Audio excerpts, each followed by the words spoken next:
When I'm doing a learning session, I'm also learning. Yako umesema better than mine. Let me give you a small secret. Jumini master, haiwezi kuwa better than mine. Haiwezi. Futa yote, futa yote, futa.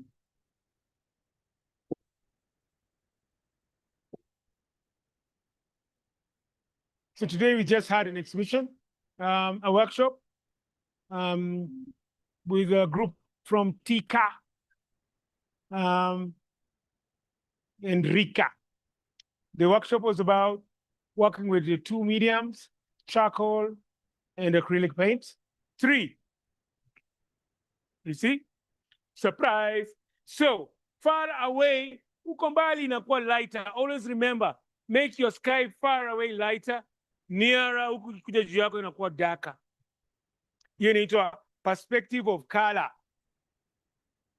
In this method, working with charcoal means working with layers and layers and layers on top of each other to make a picture strong. Half line, half line, half line, small line, small line, triangle, triangle, triangle, tree. Again, if you want to add a branch, unaweza ongeza.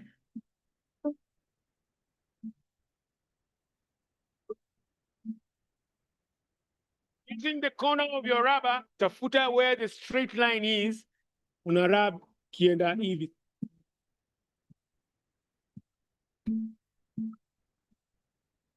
Mali tree iko, usirub mti, you can create another crooked line. Unaifanya round, round, round. Again, don't rub the trees, jump the trees, jump the trees.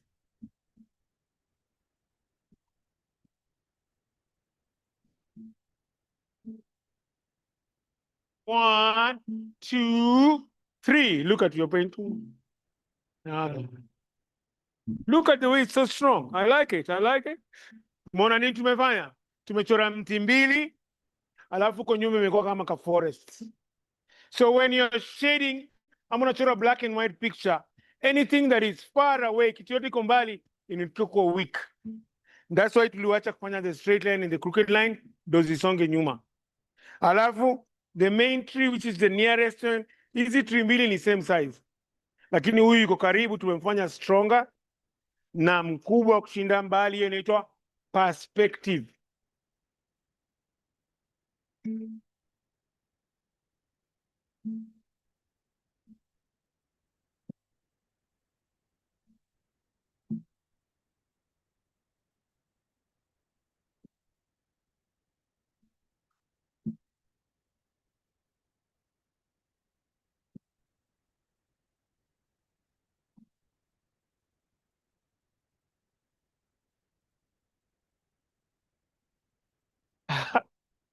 My name is Patrick Mukabi. I'm an artist, a teacher, a mentor. Been painting for almost 30 years now. I like working with the human figure, figurative art, and also people, places influence me. In the second exercise, we did landscape painting using acrylic painting without washing the brush with water. No brush in the water. Pangusa to brush, do not clean it. Ukishafanya hivyo? So we are going to do a very simple again landscape, but this time tutaweka perspective ya size, big and small kama ile, but also perspective of color. Just a little bit below the center, a crooked line like that, a crooked line. Look, I'm turning the brush round, ndo rangi itoke kila side ya brush. So you turn it round like that. Turn it, and put enough paint like blue band on bread.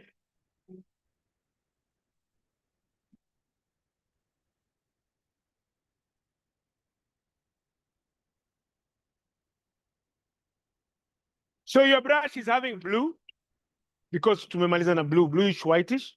Sasa nataka tuende kwa ground. So this is called perspective of color. very pale. Unaona hizo tuko na how many layers? We have about 3 layers. Near the dark blue huko, I want you to do a curve that can take half of the space. A curve like that. Now, use the brush like this, dabbing.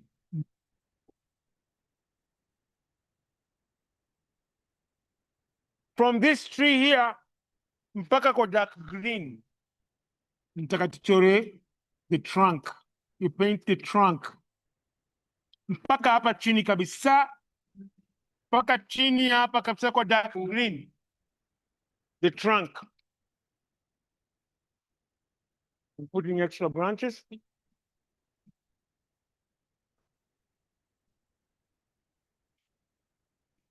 3, angalia. So again, perspective of color.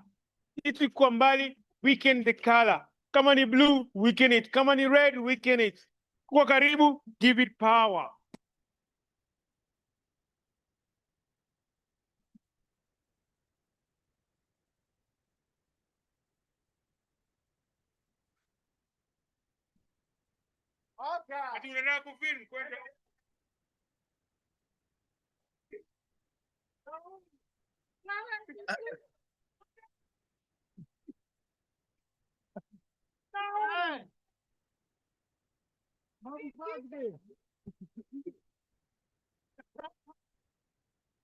Una film nini?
When you are starting out, you think you're the best in the world.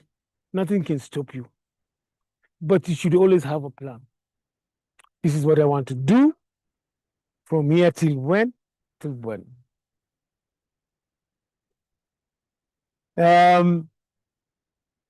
You should also have an idea of how you want to execute the plan so that you know where you are going.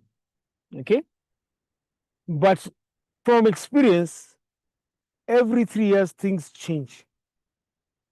Sometimes a section of the plan will go through. Sometimes a section will not work out. It does not mean you give up. No. You just continue. Okay? The 3-year cycle, I noticed that when an artist is beginning with all these ideas, they can work, they are more free. And usually they don't have money. So they concentrate more on the work. After 3 years, they started, maybe moved out, pay rent. They start spending on other things. And the sales can become a bit less. So they get frustrated. And most of them will tell me, let me do something else for some time, I will come back. I usually say yes, but I know they will never come back. You just meet with them and they'll keep on telling you So you need to plan yourself every 3 years, sit back, look at what you're doing. There are people who are coming from college who've seen your work, they are becoming your competitors. People you train become your competitors. So you look at your work and say, where can I change? Are you doing experiments on the side so you can take one to be the main again? Every 3 years it happens. Even friends, every 3 years, they start moving in and then some of them move out. You should not feel abandoned. It's just paths go different ways. Priorities become different. But always have a plan ahead. I write, even right now where I am, I write on the wall what ideas. And one day I pick one, work on it, pick another one. And then look back in the year, you see you've done many things. Just have a plan in your head. Don't mix play and work. There's a time to work, time to play, time to rest.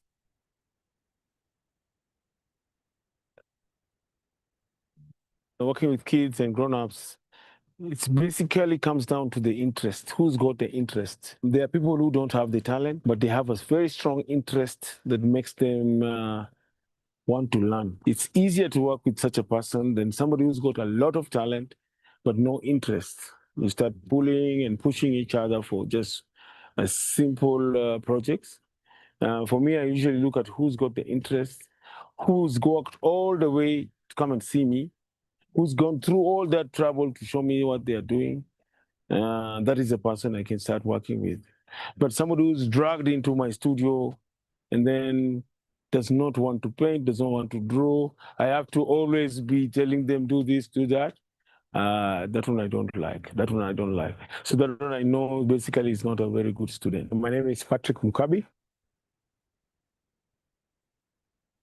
I run a space called the Dust Depot, which is based at the Railway Museum. Basically, the Dust Depot has been in existence now for around 10 months, and it grew up from the need to have a bigger space for artists to work from, myself to work from, and also I do a lot of mentorship from children as young as 3 years old to adults. My painting career started a long time ago, about 17 years ago. But even before that, I went to schools where art was very well encouraged. My dad insisted I become a graphic designer because of employment. So I went through graphic school, and then working for about 2 months, I decided let me become a fine artist. I've done exhibitions almost 23 countries around the world, visited most of the countries again. I do a lot of mentorship. I do a lot of, I teach a lot figure drawing from live models. Many teachers say I usually explain it very easily for the students to understand. I started in oil paints and then went to acrylics, and now I also work in charcoal. I do a lot of collage now and also metal work. For mentorship, I usually work with different categories. There are those who come for hobby classes, some who come for classwork assistance, and some working towards examinations.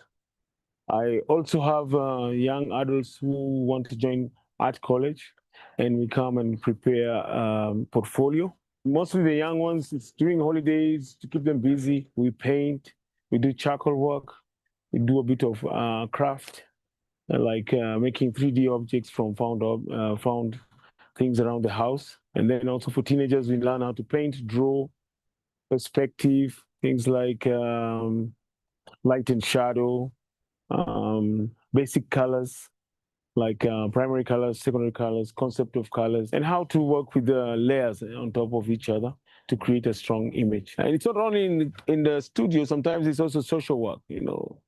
Somebody's sick at home, somebody's got rent problems. I've been involved in family feuds, taking someone to hospital. Somebody, because of working late hours, is arrested, so I'm called again. So it involves a lot of things. But the person with the interest is the easiest to work with, not the talent, the interest. With the 10,000 hours, we can create the talent. My name is Winnie. I recently came to Patrick for lessons for art. I knew that he was the right person to come to because he was also my friend. So I came and then we talked about the lessons and the days that I'll be coming. And then from there on, I started the lessons. I started with charcoal first and still I'm there. From there, I'm going to like advance to another level of like painting and other stuff. What I like about him is that even if there is a mistake somewhere, he comes and corrects you like gently, like it's like you're doing it together. It's like if it's a portrait, you're like he comes and corrects you in a way that is nice actually. My name is David Miner. I'm an artist here at Dust Depot. I graduated from USIU studying information systems and technology, but I've been drawing all my life, so that's where my passion is. So now I'm one of his mentees. He gives us advice on where to go to look for exhibitions, what to do, how to prepare for exhibitions. And he gives us advice on how to market ourselves, how to brand our work, how to come up with concepts and ideas and themes for our art, and how to use color, how to shade. That's what he mentors us on. So I plan to stay here until when I feel confident enough to branch off on my own. So I think maybe in a year's time, I'll be out of here. Over the years, I've worked with many artists.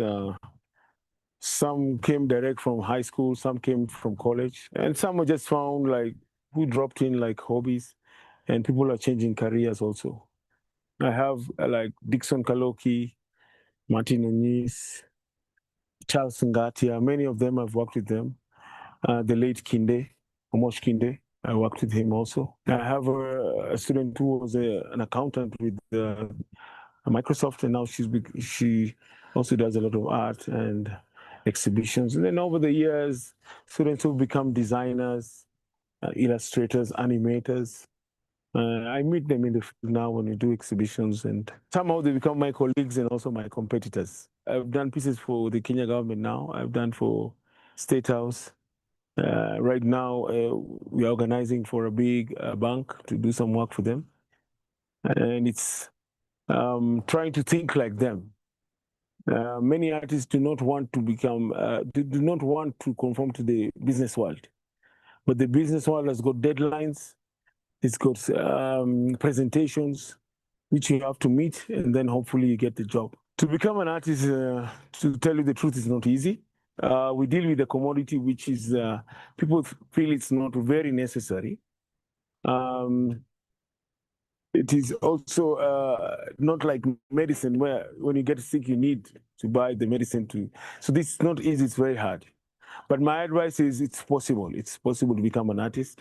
It's just how many hours you put in. For me, I put very long hours. It's many days. Many days you alone in the studio. 90% of the time you're trying to create a picture. It's not happening. Thinking of color solutions, not happening. And then it's somebody coming and criticizing the work. You wonder if you're doing the right thing or not. It's looking for exhibitions, being rejected sometimes in different exhibitions. But it pays. It pays. If the more stubborn you are, the more you can gain. I remember sometimes we used to go back to the same person until they give us an exhibition. Long hours. I spent, for me, 6 in the morning till 9, 10 every day in the studio, just to produce some pieces and hope somebody will notice. There's never a day you can say I am off. I'm always looking for light and shadow, color schemes, the way people walk, pose. Those are all paintings. In their workplace, at home, it's part of life. The way they dress. I say it's 10,000 hours, definitely. The more hours, the more you'll gain.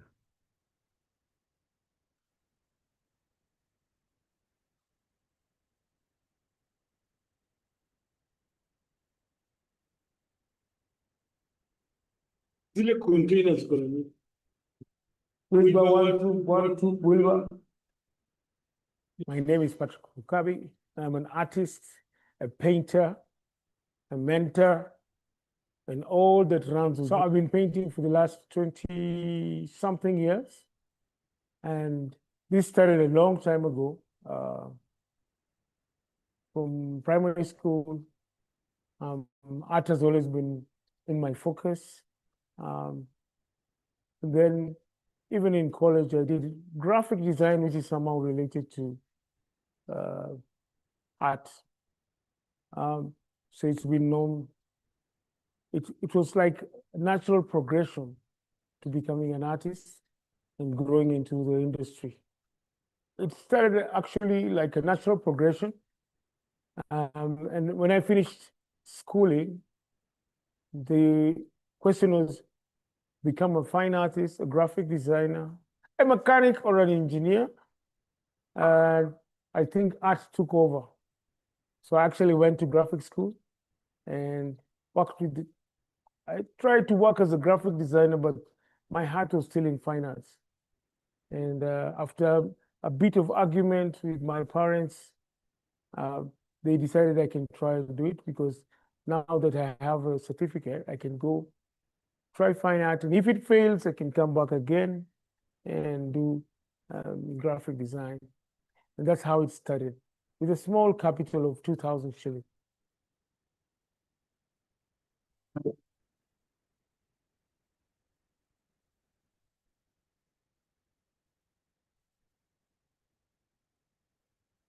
Buying art has got like 2, 3 angles which you can take. You can become like a collector, your own satisfaction. It's like an investment. In some cash, some years you get some profit. Then you can also select or buy, make sure the public sees it always.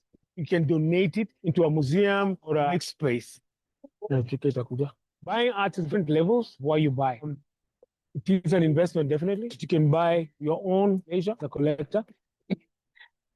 You can buy, you're buying as an investment, start later on sell, study the artist and see where they're coming from, where they're heading. They're going to be there the next 3 years, 6 years, or 12 years. They'll be still painting. They have made adults and their works going into collections where they gain value. Providence of the work is good later on. The artist you're buying from, it's into strong, important collections. Later on, you can sell the work for profit. Is your artist you're following killing time? Like I'm doing this for some time and then I get a job.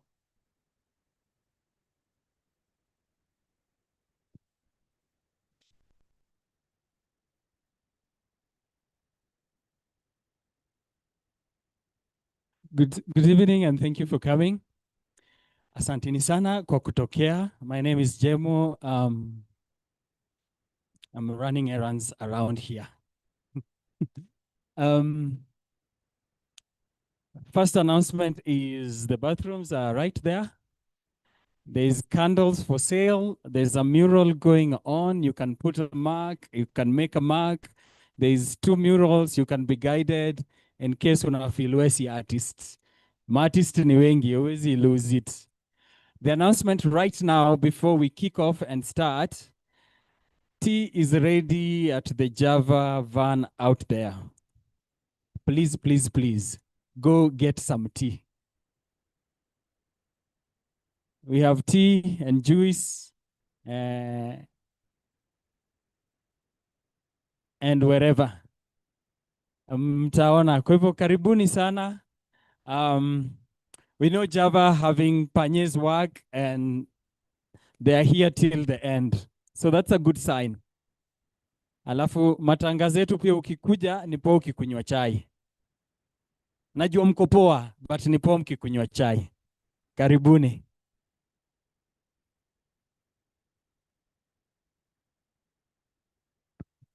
So guys, feel free. You can just walk to the Java van, pick a cup of coffee, juice, and just come back to the auditorium so that we can continue the program. Asanteni sana.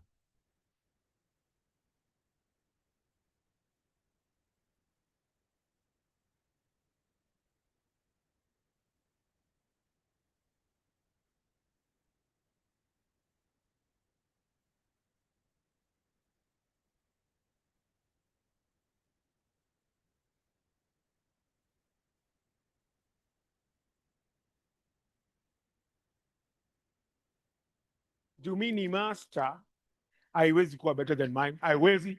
Futa yote, futa yote, futa.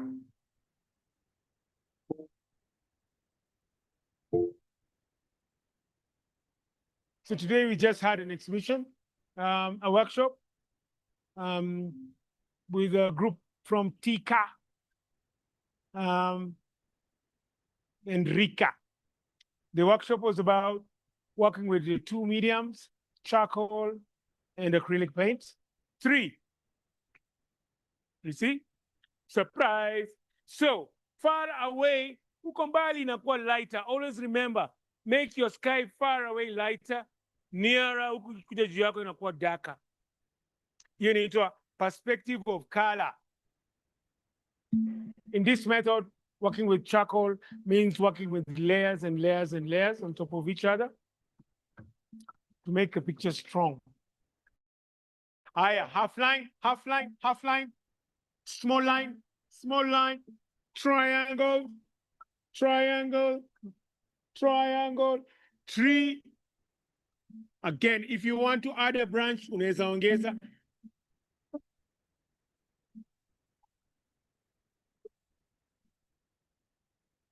Using the corner of your rubber, tafuta where the straight line is, una rub kienda hivi.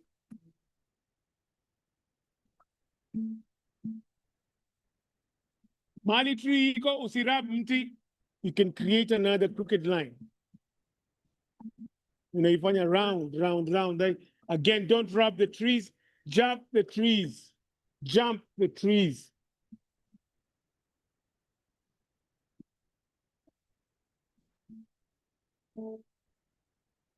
One, 2, 3. Look at your painting. Look at the way it's so strong. I like it. I like it. Umeona nini tumefanya? Tumechora mti mbili, alafu kwa nyuma imekuwa kama ka forest. So when you're shading, I'm gonna show a black and white picture. Anything that is far away, kitu yote iko mbali, inakuwa weak. That's why tuliwacha kufanya the straight line and the crooked line, ndo zisonge nyuma. Alafu the main tree which is the nearest one, hizi tree mbili ni same size. Lakini huyu yuko karibu, tumemfanya stronger na mkubwa kushinda mbali, hiyo inaitwa perspective.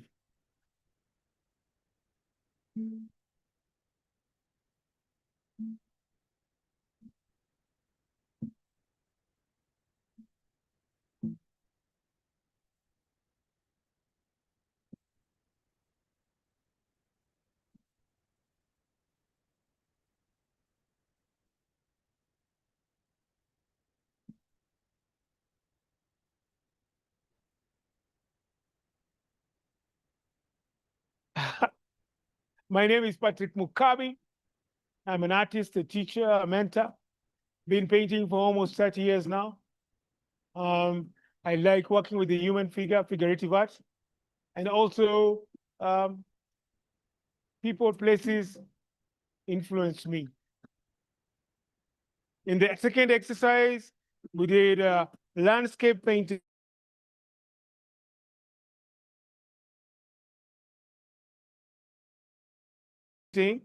Using acrylic painting without in the water. Pangusa to brush, do not clean it. Ukishafanya hivyo? So we are going to do a very simple again landscape, but this time tutaweka perspective ya size, big and small kama ile, but also perspective of color. Just a little bit below the center, a crooked line like that, a crooked line. Look, I'm turning the brush round. Ndo rangi itoke kila side ya brush.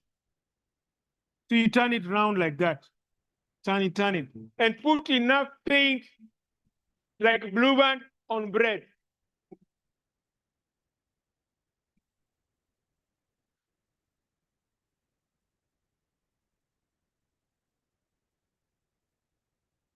So your brush is having blue because tumemaliza na blue, bluish, whitish. Sasa nataka tuende kwa ground. So this is called perspective of color. Very page. Sure. How many layers? We have about 3 layers. Near the dark blue. Check. I want you to do a curve that can Sure. take half of the space. A curve like that. Now you use the brush like this, dabbing.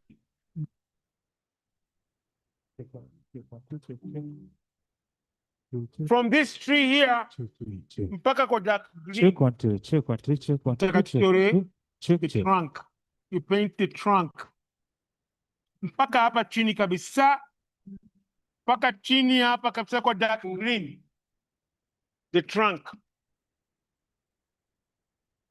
I'm putting extra branches.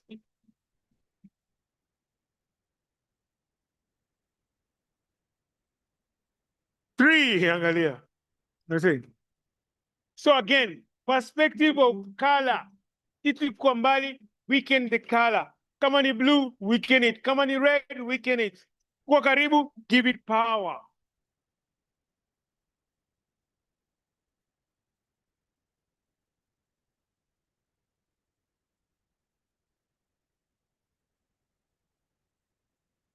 Okay. Tunaendelea kufilm kwenda.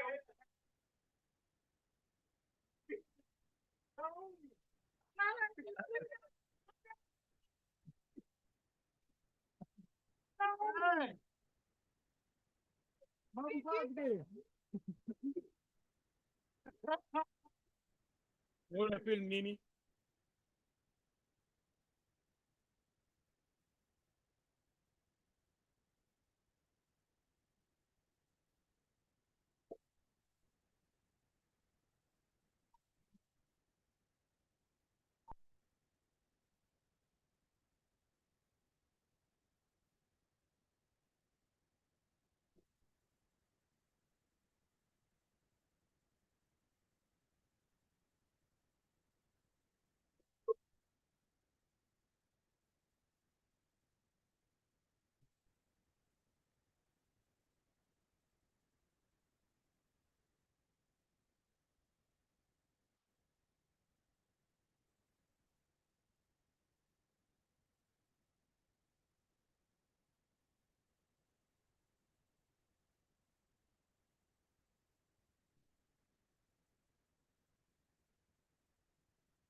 When you are starting out, you think you're the best in the world.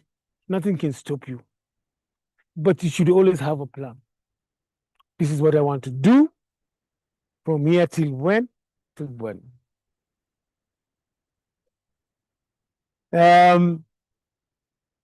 You should also have an idea of how you want to execute the plan so that you know where you're going.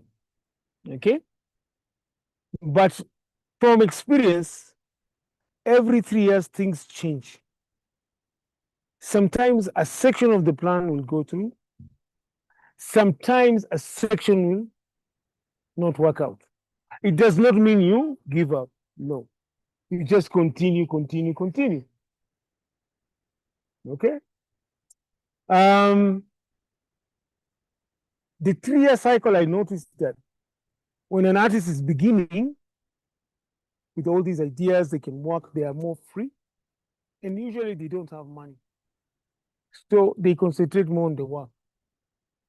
After 3 years, they started maybe moved out, pay rent. You start spending on other things. And the sales can become a bit less, so they get frustrated. Polite reminder, kuna chai by Java right around the corner. Hauziwi, unachukua tu. We're also building the program, so if you have a song, a poem, think something 2 minutes and below or 3 minutes and under, you can come by this desk and register. Karibuni. Are you doing experiments on the side? So you can take one to be the main again. Every 3 years it happens. Even friends. Every 3 years, they start moving in and then some of them move out. You should not feel abandoned. It's just paths go different ways. Priorities become different. But always have a plan ahead. I write, even right now where I am, I write on the wall what ideas. And one day I pick one, work on it, pick another one. And then look back in the year, you see you've done many things. Just have a plan in your head.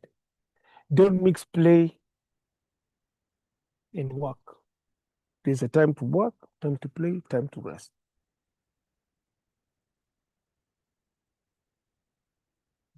Working with kids and grown-ups, it's basically comes down to the interest. Who's got the interest? There are people who don't have the talent, but they have a very strong interest that makes them want to learn. It's easier to work with such a person than somebody who's got a lot of talent, but no interest. You start pulling and pushing each other for just a simple projects. For me, I usually look at who's got the interest, who's worked all the way to come and see me, who's gone through all that trouble to show me what they are doing. That is a person I can start working with. But somebody who's dragged into my studio and then does not want to paint, doesn't want to draw, I have to always be telling them, do this, do that.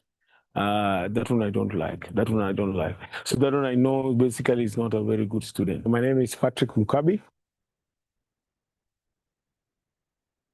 I run a space called the Dust Depot, which is based at the Railway Museum. Basically, the Dust Depot has been in existence now for around 10 months, and it grew up from the need to have a bigger space for artists to work from, myself to work from, and also I do a lot of mentorship from children as young as 3 years old to adults. My painting career started a long time ago, about 17 years ago.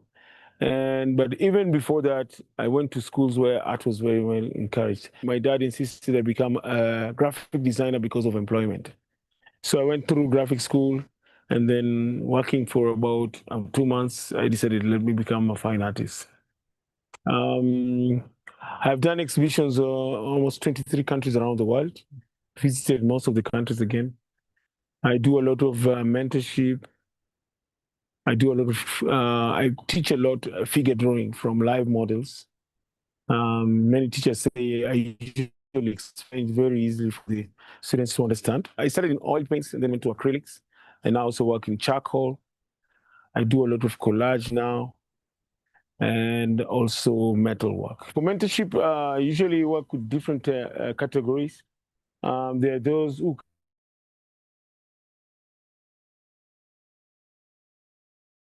working towards examinations.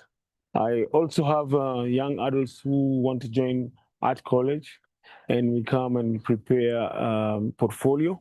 Mostly the young ones, it's during holidays to keep them busy. We paint, we do work, we do a bit of craft.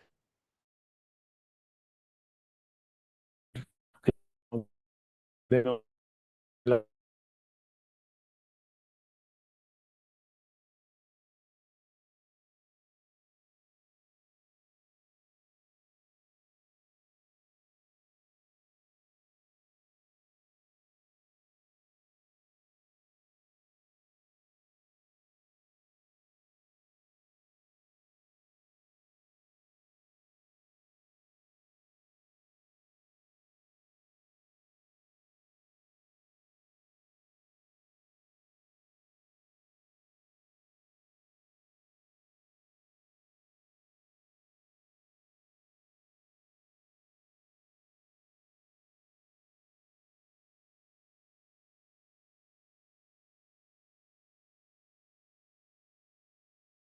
Lessons for art. I knew that he was the right person to come to because he was also my friend.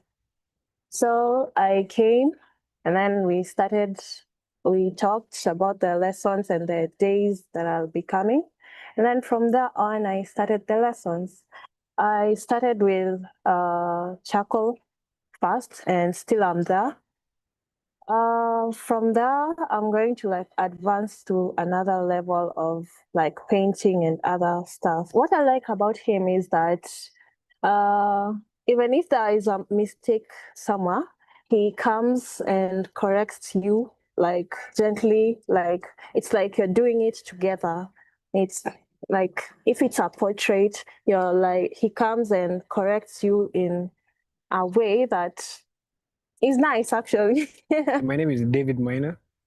I'm an artist here at Das Depot. I graduated from USIU studying information systems and technology, but I've been drawing all my life, so that's where my passion is. So now I'm one of his mentees.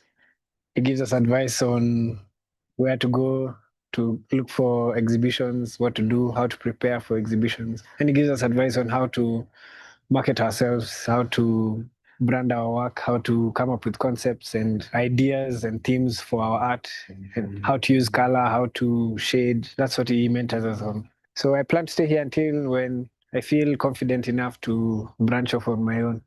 So I think maybe in a year's time, I'll be out of here. Over the years, I've worked with many artists. Some came direct from high school, some came from college, and some were just found like who dropped in like hobbies, and people are changing careers also. I have like Dixon Kaloki, Martin Oniz, Charles Ngatia. Many of them I've worked with them.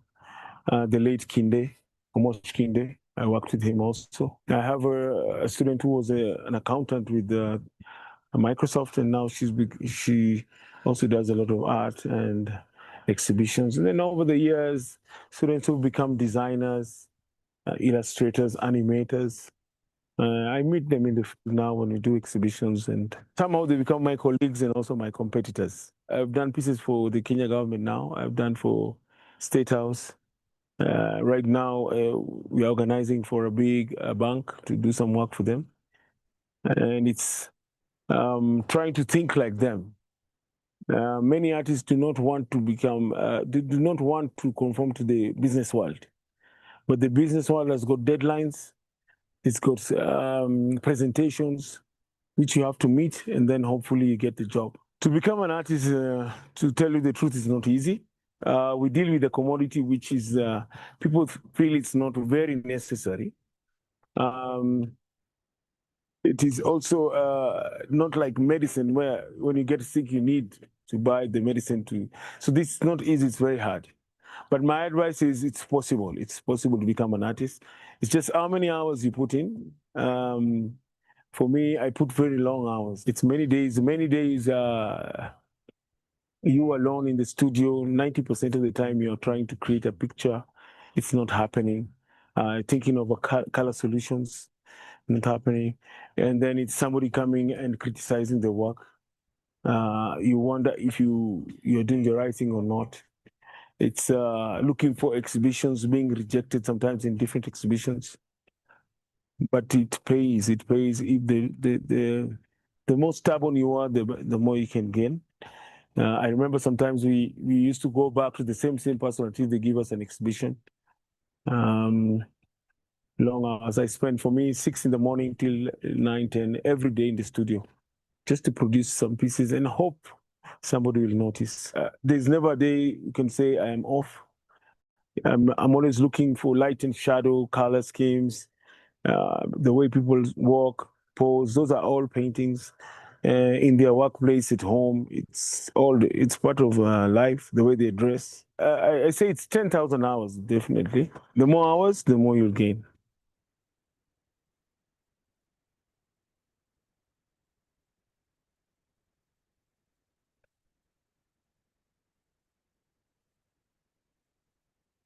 Zile containers kuna nini?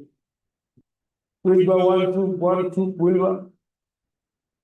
My name is Patrick Mukabi. I'm an artist, a painter, a mentor, and all that rounds. So I've been painting for the last 20-something years. And this started a long time ago. from primary school, art has always been in my focus. Then even in college, I did graphic design, which is somehow related to art. So it's been known, it was like a natural progression to becoming an artist and growing into the industry. It started actually like a natural progression. And when I finished schooling, the question was become a fine artist, a graphic designer, a mechanic, or an engineer. I think art took over. So I actually went to graphic school and worked with I tried to work as a graphic designer, but my heart was still in fine arts. And after a bit of argument with my parents, they decided I can try and do it because now that I have a certificate, I can go try fine art. And if it fails, I can come back again and do graphic design. And that's how it started, with a small capital of 2,000 shillings.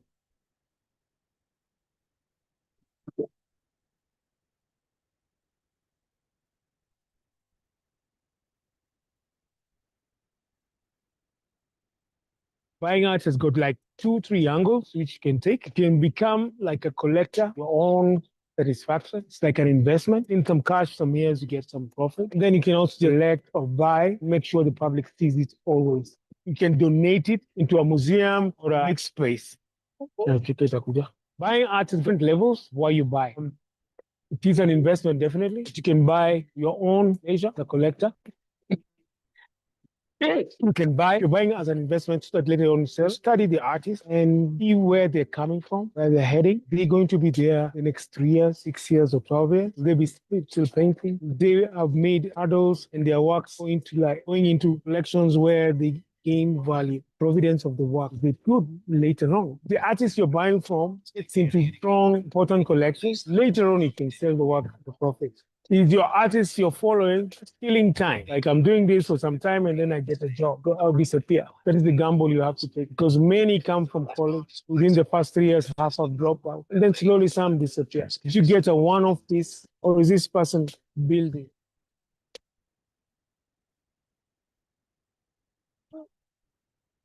Buying art has got like 2-3 angles which you can take. You can become like a collector, your own satisfaction. It's like an investment. In some cash, some years you get some profit. Then you can also select or buy, make sure the public sees it always. You can donate it into a museum or a big space.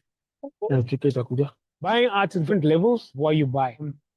It is an investment, definitely. You can buy your own leisure, the collector.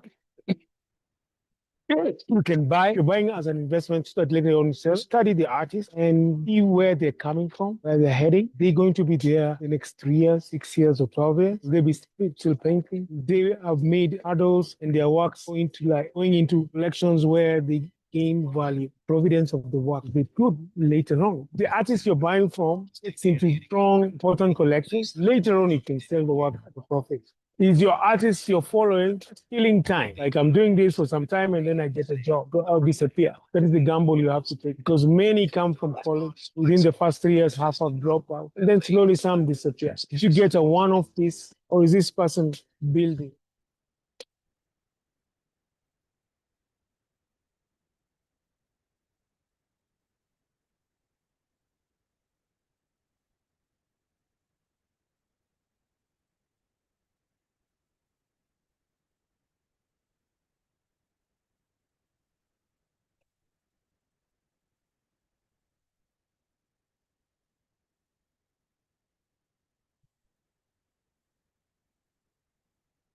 Straight line, crooked line. Again, you can change your crooked line. Oh, for me, when I'm teaching a workshop, when I'm doing a learning session, I'm also learning. Yako, umesema better than mine. Let me give you a small secret. Jumi ni master, haiwezi kuwa better than mine. Haiwezi. Futa yote, futa yote, futa.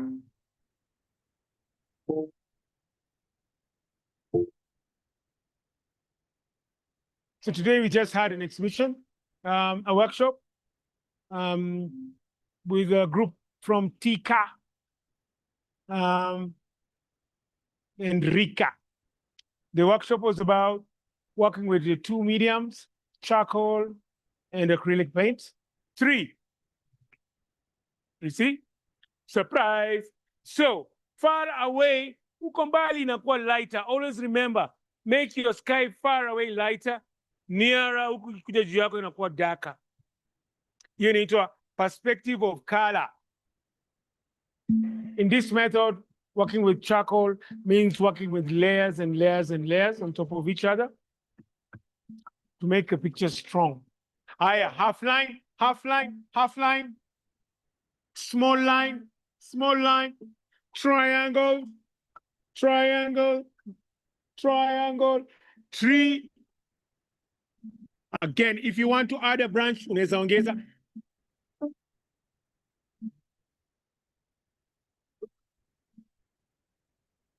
Using the corner of your rubber, tafuta where the straight line is, una rub kienda hivi.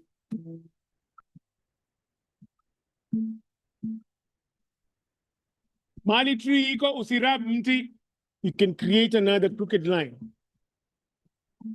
Unaifanya round, round, round. Again, don't rub the trees, jump the trees, jump the trees.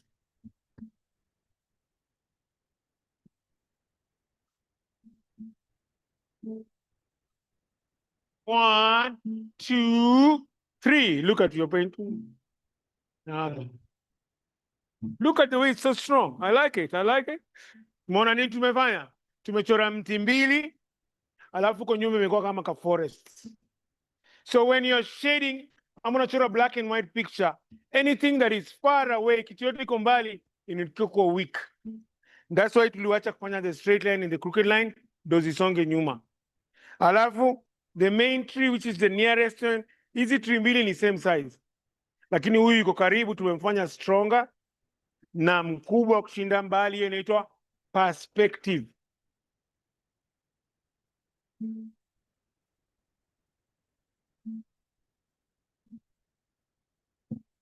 Thank you for coming. We shall tutaanza mdogo mdogo au mafans wengine wakikam. My name is Jemo. I try to remember the first time I met Panye. I just remember all of us doing life, and life began here. I met Panye here at, this used to be the Museum Art Studio. There was a huge tree right here, and the people that worked under this tree, there was a name for them. I don't remember, but there was another space there, and that was Kevin Odur, James Omondi. There was another crew, and there was guys that worked in there. That's 90. It was before I joined, so that's before way 95, 96, 97, 90, up until 2001 when we moved out of the Museum Art Studio. Anyway, I'll pause there. If you have a poem, something to share, a song, you can just give us your name, we'll call you. Think 3 minutes and less. And so to open the stage, if you're by the door, you can call the guys out there who are here for this, call them to join us. So we have very few names. I'm also at liberty to call a lot of people I know that have done this life with Panye. So I'll definitely call you out at some point. You can also call yourself out. At this point, I'll start with Njeri. Njeri Amanda.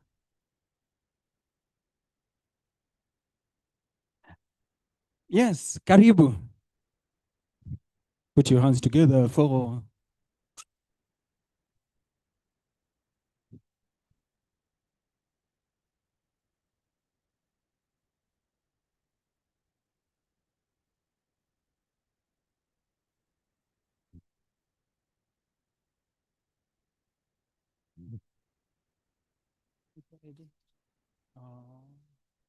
Njeri yuko ready.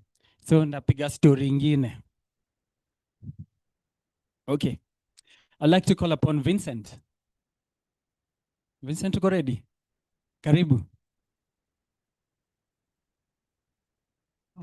Wanasema utumie microphone.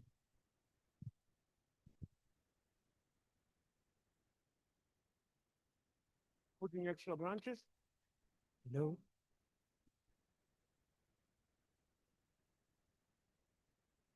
Three. Angalia.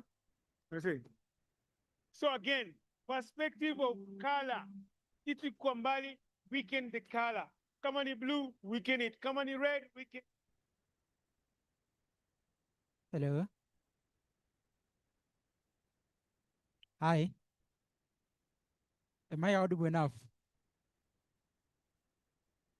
Without this or okay, so I'm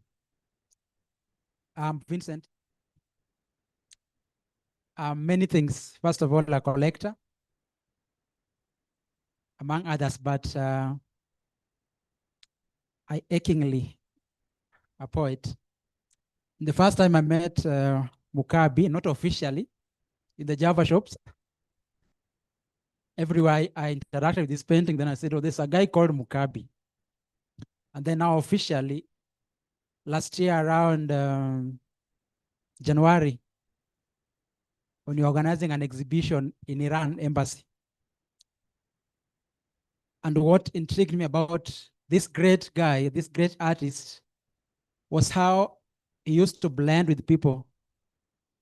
1 minute is here, another minute is there. He's always walking around, always free. And he told me one thing that will always be or sit with me wherever I go. This was an exhibition, the Iran thing, and also a competition. So he told me, you know something, why can't you make this thing like for all the artists, but this was just for Gen Z, so like 35 and below. And so why can't you make it for all the artists? I said, because you know, the problem when this upcoming artist get some cash, they disappear out of the stage. They forget about art. He said, well, that's a good idea. But then I wasn't the organizer, so I said I will consider it in the future. But then to Mukabi, there's a poem, and to artists that I once wrote. And it goes this way. By the roads, from murals to graffiti on walls, we are creepy people sit pretty like a grain in a silo, as true artists suffer for the people. This for you, artists. This for Mukabi, this for his memories. And then Mukabi has not left us. He's free-flowing like a stream. He's soaring up above like an eagle. And Mukabi is watching over us up there, gently smiling, because each and every one of us is here because of the impact he made in our lives. And I would live with this. Your footprint is in our lives. Your signature on our walls. And your thumbprint is everywhere. Thank you. Thank you from here. Just introduce yourself.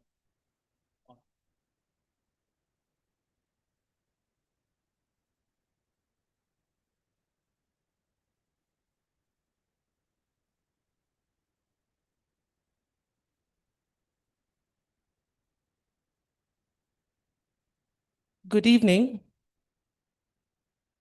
Good evening. I know it's a sad occasion, but we have to remember to celebrate the life of Mukabi.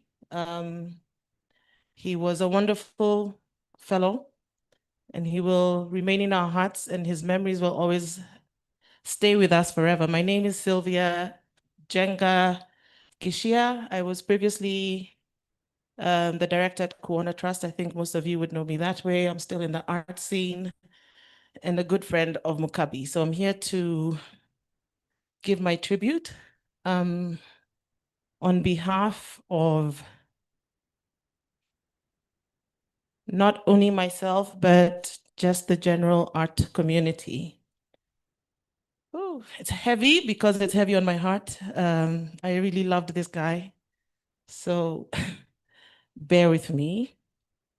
So to lose Mukabi is to lose a piece of Kenyan history, Kenya's living history. He was a man who grew alongside the contemporary art movement, evolving from an earnest artist right here at the National Museum of Kenya into a cultural enigma, a figure so vast that his influence touched everything from the early Kuona Trust workshops to the very soul of our private homes. Patrick's journey was a long, beautiful climb. We watched him in those early days at the National Museum, refining his craft before moving to the Go Down Art Center. Even as the scene shifted, Patrick remained a sentimental and centennial of the creative community. He was the constant thread through our history, witnessing the growth of Nairobi's soul because he was the one helping to build it. Perhaps his most profound act of vision was the creation of Dust Depot at the Railway Museum. Patrick looked at a boring palette of gray concrete and rusted steel and saw a sanctuary. He brought in young, hungry artists who wanted to go beyond the canvas. He turned those tough museum walls into curtains of public art, sparking a movement where squads like BSQ, names like Swift, Sticky, Bankslave, and many more found their footing. By opening the old dying railway carriages as canvases, he breathed life back into that yard. Because of Dust Depot, that space became an urban cultural hub, a destination for fashion shoots, for music videos, a thriving art scene that redefined Nairobi's cool spaces. Panye was the father of what we joked and came to be known as the Mukabilets. He didn't just teach, he fathered a generation of creators he called the Mukabilets. We would laugh about this all the time. As these young artists grew, many naturally adopted his iconic style. I remember talking to him about the business, the pricing, the technical know-how. I'd ask, Panye, are you worried they're creating exactly like you? But he was completely selfless. He didn't want clones, he wanted survivors. He would say, let them soar. If this is how they can support themselves, let them do it. He gave away his secrets as freely as he gave away his paints, canvases, and space. While Patrick featured in numerous exhibitions, his work was truly for the people. Beyond the famous Java House murals, his art migrated into countless homes, personal collections, and people's offices. People didn't just admire his work in museums, they resonated with it so deeply that they brought it into their living rooms. To own a Mukabi was to host a piece of Kenya's heart. Our friendship of earnestness as the director of Kuona at the time, my relationship with Patrick was built on quiet, genuine respect. When he walked through my doors, he came with an earnest that was rare. We would fall into deep conversations about his dreams, often punctuated by his own personal quirks. I'll never forget when he decided to cut out the sugar. Coke Zero, do you remember that? Coke Zero became his absolute signature. You knew better than to show up to see him without one. It was a small statement of his discipline. Even as he faced his long struggle with illness, that spirit and his love for a cold Coke Zero never wavered. The sanctuary of the studio Patrick was a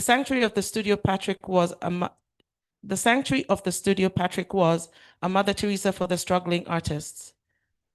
Dust Depot wasn't just a gallery or a workshop, it was a refuge. He would come to me troubled by the hardship of his fellow creators, never hesitating to offer a warm floor or a shared meal when he had very little for himself. He saw the person before the struggle, believing always we need more artists. From his tiny overloaded car, shuttling art and artists across the city. I don't know if you ever remember that little green car that would show up at Alliance Francaise for exhibitions, and 10 people would walk out of that car, and crawl out of that car.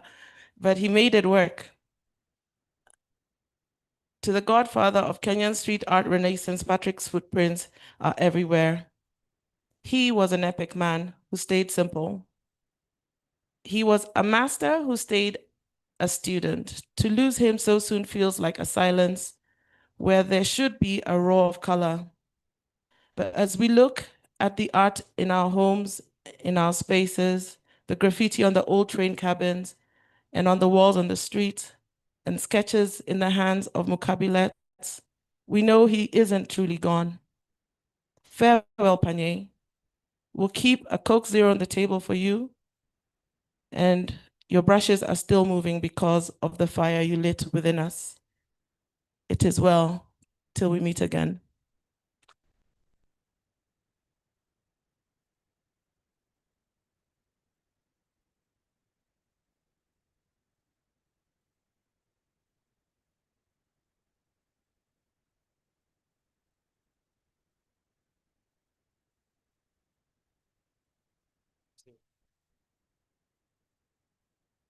We can appreciate Sylvia again one more time.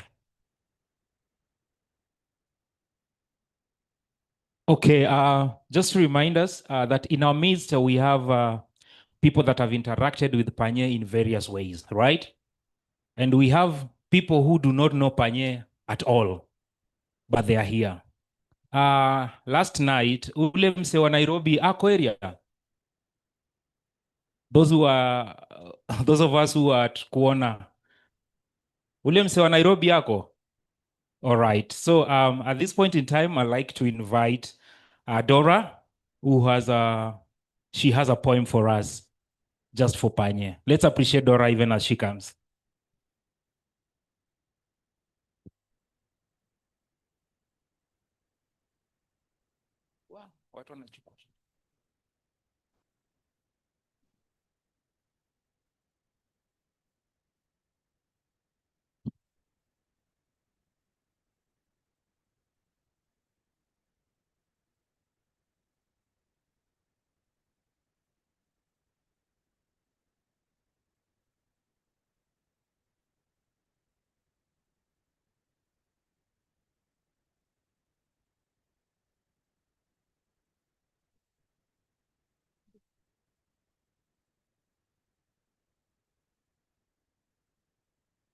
Hello.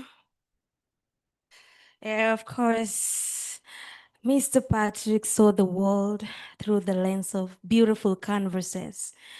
And through his gift of storytelling, we're all here gathered to reminisce on his memories. And I am going to pay a tribute to him through a beautiful poem that there is beauty, there is heaven even in death. There is heaven in our sorrow. There is heaven in our affliction. My name is Dora and I'm a poet. There is a heaven of everlasting peace. It can be found, I know. They told me heaven was a distant thought, that it was a flickering light beyond the final sleep. But the truth is that I found it already in the secrets the quiet spirits keep. But I have found the garden they forgot. In the secrets, the quiet spirits keep. They said heaven lay far away, very far from sight, where mortal bodies cannot roam, a place far from breath and bond. But I found it already. I did so. I am writing this to tell you how heaven is true, and it whispers to me in my ears, soothing lullabies of a land pure and true. It told me it's secret, and I knew I had found my home where I belong. I will now tell you how I found it. Except a grain of wheat fall to the ground, then there will be no harvest. The chorus of the universe sings that without loss there will be no gain. When I was all alone, I broke myself open. I wondered why I had no friends and why my days echoed in silence. I was all alone and my heart ached every day.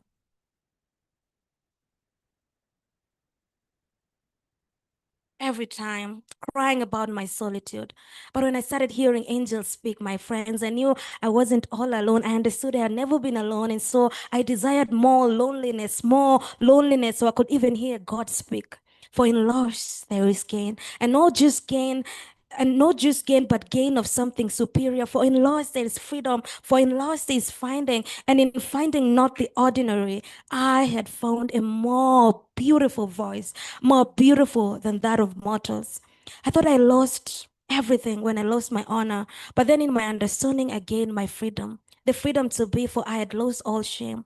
I had lost all fear, fear of their words, fear of abandonment, fear of their judgment. I had lost all fear, for I had faced all my fears, and now I became free. I felt it was the end of the world when I was losing my body, my precious body. Illness is no friend, my dear. It eats life inside of you. But then I saw my soul and I was comforted. For I had found something superior, for I had found my dearest friend, for I could be eternally free and not caged by the flesh. And then I desired to die, to lose it all, so I could just be a soul. I desired to be. I didn't pity my disintegrating flesh anymore. In fact, I whispered, waste away and waste even more. There is a heaven in every place. And I found the key. There's a heaven in death. Yeah. We can appreciate Dora. Yay, there is heaven in death. All right, so just to remind us again, we have candles that are on sale. So if you've not purchased a candle, they're only going for 100 shillings. So 100 bob. Look at your neighbor and check whether they have a candle, because we came for a candlelight. Check on them, check on them. Muulize, je, uko na mishumaa? Muulize kama ana mshumaa, arudi pale kwa tribute where we have the tribute book. Get a candle. There's a pay bill number that you'll be guided, and then tutaendelea. So right now, I'd like to invite Margaret, Maggie, wherever you are, Margaret Otieno, to come and just say a word as we continue with sharing of experiences with Panye. Panye alikuwa tu Panye. Utampata mguu tupu, utampata na Coke Zero yake. Maggie, karibu. In the meantime, make sure neighbor wako kuna candle. Sawa sawa. Hello, my name is Maggie Otieno. I'm an artist, sculptor to be specific, a friend to Panye. I don't think I have much to say other than thanking you for coming here, supporting this course. For those who don't know, there's a few of us as artists, we came up when in 2022, when Panye was sick. So I think that was, during that time he had been hospitalized up at St. Mary's Hospital. So from that time on, we were trying to support him with this disease that he had been diagnosed with. So unfortunately, sasa tumempoteza. And as a community, it is our prayer that whatever legacy Panye started with Das Depot, as an art community tutaiendeleza. So actually, hii kuitwa hapa nimeambushiwa. So I think maybe later I can say something towards the end, as we are thanking the people who are behind the committee to support this course. So MC, asanteni sana. Pige Maggie makofi. All right, over the years, as we've known Panye has interacted with various organizations, various individuals, and seated here, they are.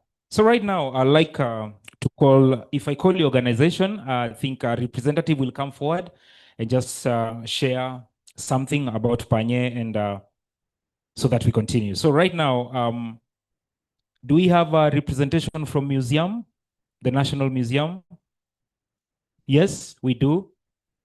All right. Round of applause. Tumpige makofi anapokuja. Wanachao ndio host wetu, so host mpaka apewe kipaza sauti wa kwanza.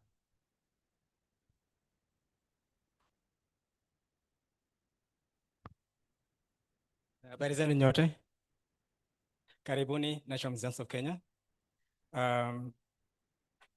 It's really like a sad moment to learn of like his passing away.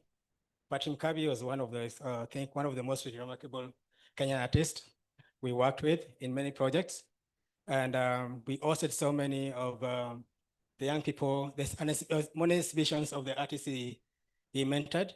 And I think on the day of his passing, I think I was in Muranga on in a workshop, and incidentally, I think yeah, the call came in from the curator, and the same day, I think I was actually thinking about him, because there's a project we've done with him at the JKIA.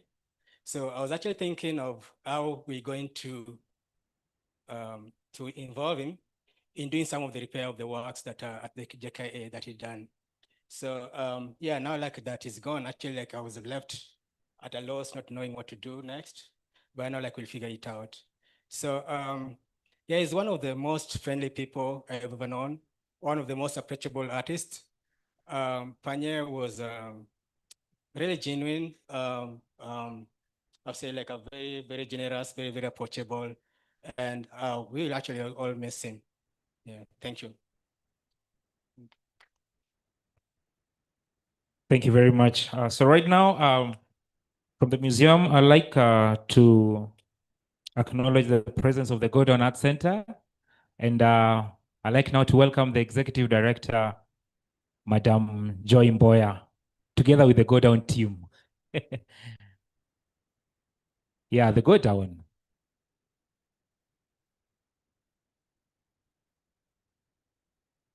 After that, TKB on standby, Kuona Collective, and Java as well. Thank you. Oh, these lights are bright. Maybe stand it. I think we'll stand here where the lights are less bright. Yeah. So my name is Joy Mboya with the Go Down Art Center. And Judy will introduce herself. She was with the Go Down Art Center as well. I think I haven't yet found the words to describe what this moment of the transition of Patrick means for the arts community. I know it means something to each one of us who knew him individually, but I think that what his effort signified and how we will really appreciate it is something that I have not yet computed. But this morning, I was sitting in a workshop where it dawned on me that what Patrick began to do towards the latter half of his career is something that we really need, because in that workshop, I was sitting with a generation of young Kenyans who were looking for opportunities to connect with activities, individuals, organizations abroad in order to lift themselves up. They were looking for grants. And I felt a little bit sick, quite frankly, because I was thinking that really 25, 30 years on, at least since some of us began to engage institutionally in this sector, that we should have created a space for our young people to find that that space that they need and that support that they need sits among ourselves. And Patrick began to do that. Patrick was based at the Go Down. Before that, Judy will talk about how he was based at Kuona, and then Both of them were then at the Go Down. Patrick was based at the Go Down. And when we started the set of art studios at the Go Down, we said to ourselves that Kuona Trust is working with emerging young artists. Why don't we focus on those artists who are now looking at markets and exhibitions and those kinds of connections? And Patrick was one of them. But Patrick was a magnet for young people. And so we had a whole host of young people at the Go Down, and we began to sort of say, okay, now, this was not the agenda. What do we do here? How do we do this? And the role that Patrick played in really giving the talent that we now see, that leg up, is something that I think time, and not so far away, but time will begin to help us process and compute and understand. What is his contribution to the Kenyan canon? What is it that Patrick has actually been able to do? Dust Depot was the beginning of institutionalizing endogenous arts training. And I hope that we are understanding what that means. I know that Patrick tried to be organized and to see what is the schedule, how many weeks or how many days does it take to get somebody from point A to point B, what is the content of the training, and so on and so forth. But there was something else in that training, which was his own presence and his own demeanor and his own attitude and the way that he ran a class that began to show us how we can do it here. And I hope that when we say that we will continue Patrick's legacy, that we will actually think about how he did it and what it is that is sustainable that we really must pick up and continue. So that was my point of reflection. But I also regret that I did not see Patrick before he transitioned on Thursday. I was at Kenyatta Hospital with one of our colleagues. We had gone to see Patrick, and sitting there waiting for the time, I get a text from Manya. In fact, a call. Was it a call? A call from Manya saying Patrick is no more with us. And I said, Manya, we are out here waiting to come up.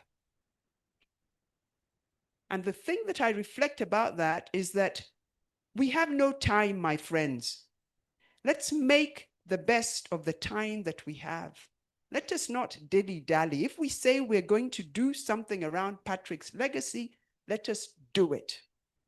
There is no time. There is no time.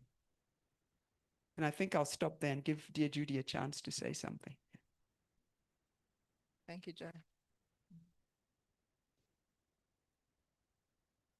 Good evening, folks. My name is Judy Ogana, as you've heard, and deeply saddened by the passing of Patrick, who was not only a professional colleague, but also a friend, a dear friend. As it is, I know you heard from Sylvia before, but we Kuona people were very fortunate to meet Patrick in this exact spot and space, literally, here. That was our studio, and that's where I met Patrick. Something I was reflecting on, which is a bit interesting, is that on the 30th of April, which is tomorrow, 28 years ago, Patrick and a few of our friends here attended my wedding 28 years ago, and I'm sure there are some people who are younger than 28 in the audience. So you can imagine we come a long, long way. And it's undoubting that he enriched our lives in so many different and profound ways. As you've heard, after our time here with Patrick at Kuona, the studios, he moved to the Go Down, where I was also there, working there as well. And beyond the Go Down, we continued to do projects together. I think one of the things that we did together, Patrick and I, in my own personal capacity, was to have some weekend classes at the hub. I don't know whether you remember, I think 2017, 2018, we had a PJ where I asked Patrick to help just, engage kids at the hub every Saturday and Sunday. And that was something that we did for some time before the middleman, i.e. me, was kicked out, and the hub then contracted Patrick directly, which was completely okay. Patrick also taught my children, and so I used Patrick in many ways, and he was a friend.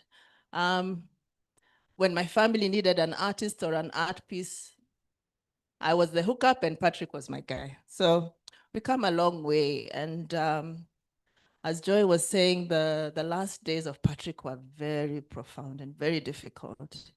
And I must say, I know that I relied on a lot of people to just update. Akina Manya, Maggie, Kevo were constantly, at least able to update. And from time to time, I was talking to Patrick, and it was not an easy conversation to have when he was in hospital. So as he rests from a very difficult journey, at least in the last 2.5 months or so, what can we do but to thank God for such a larger than life person? The number of people we've had who have testimonies and personal experiences with Patrick are many. So he did his work, and he did it well, and he left his legacy. And all we can do is try and build that legacy through our children, through ourselves, through our work, and honor the work that he did by pushing his legacy. So may he rest in peace. And may we all have courage to look back and use this as a way of reflecting on our own lives and our own legacies. Thank you. Yeah.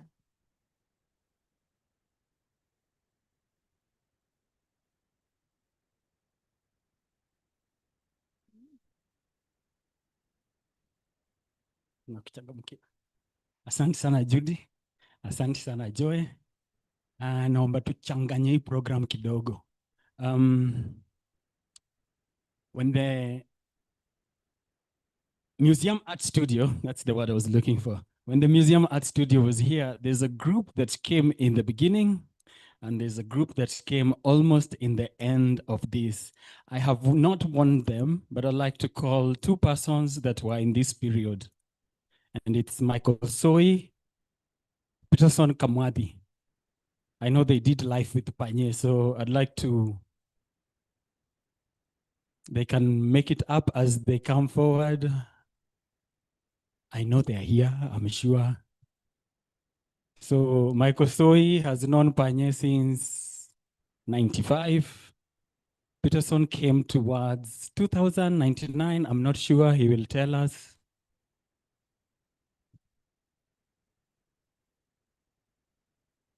And they can share. And then pia Mukabi Let's. Ile crew ilikam na Mukabi. Mnaweza ka standby. I'll take liberty and just call you forward because you share the panorama that was Panye. Karibu sana, Michael.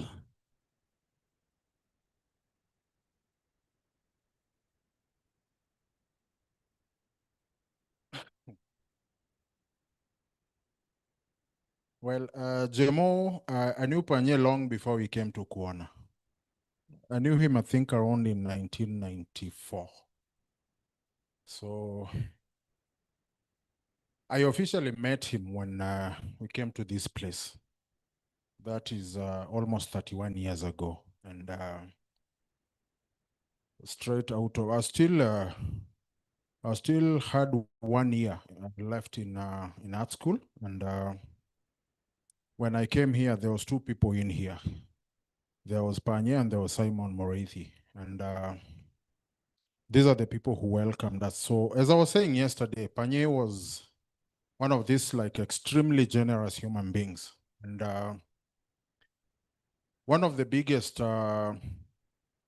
things I can say about him is that since Panye was actually older than us, and he had already started making money here and there. So Panye would buy a lot of paint and leave it in the studio for everybody who wanted to use it. And so that is the kind of person he was. And I remember, like I was saying yesterday, I spent a few months with him in England, in Birmingham, when we did a residency there. And the residency was basically like, one of these things that are geared to kind of like, make you move away from your traditional modes of art. Painting and sculpture was considered old-fashioned. So these people were trying to kind of like convince us to become digital artists. So we were put in a media lab together.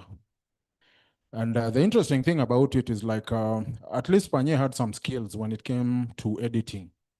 So he was my teacher. So we moved around Birmingham and shot videos and edited them. So at the end of the residency, what happened was these people were so impressed about what we did that they decided to kind of like, give us gifts. So the gifts were a digital video camera and a small computer that we could use to edit whatever it is that we made. So when we got to Nairobi, the first thing we did, we sold everything that we had been given. Because this is not this isn't what we were. We were painters, and I have no idea where Panye got people to buy these things. So he's the one who brought them in. We sold our computer and our camera, and we went and bought canvas and paint and continued. So it's been 31 years. And it's very interesting. Like when you start comparing, I want to compare two gentlemen who have been very profound when it comes to the Kenyan arts. So there's Patrick Mukabi and there's Rob Barnett. And the interesting thing about the two of them is the fact that they all literally single-handedly produced a totally new, different whatever of artist by themselves. Rob Kuona, by establishing Kuona Trust in 1995, basically produced a whole generation of artists. Patrick Mukabi did the same. He is the only other person who I know who has repeated that feat. And that is not a small thing. So all I can say is, Panye, rest in peace. And somebody was asking me what we will remember about Panye after he has left. What I can say is that Panye has already left his mark in this world. From all the work that Panye is with people's houses, like, and the collections that, there's a lot of people here who own Panye's work. He's already left his mark, and our aim and whatever is to kind of like, hope that by the time our time comes, we have done the same. But Panye has already done that, and yeah, wherever he is right now, I'm pretty sure he's making artwork. Thank you.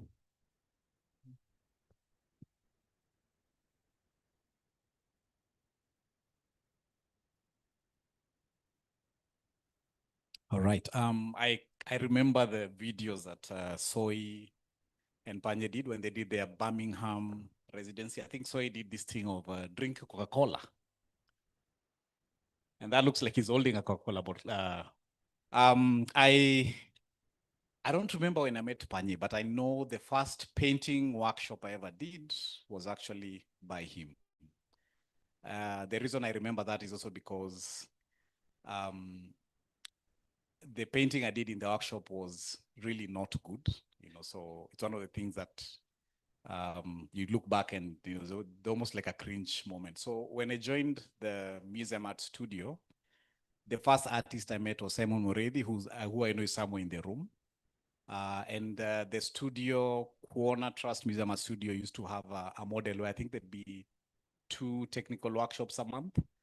And that is would kind of register, so the first workshop we did was a drawing workshop with Kahori, and then at some point I did a painting workshop with Patrick, and it was actually using a palette knife. So when I came here, I really didn't know what a palette knife was.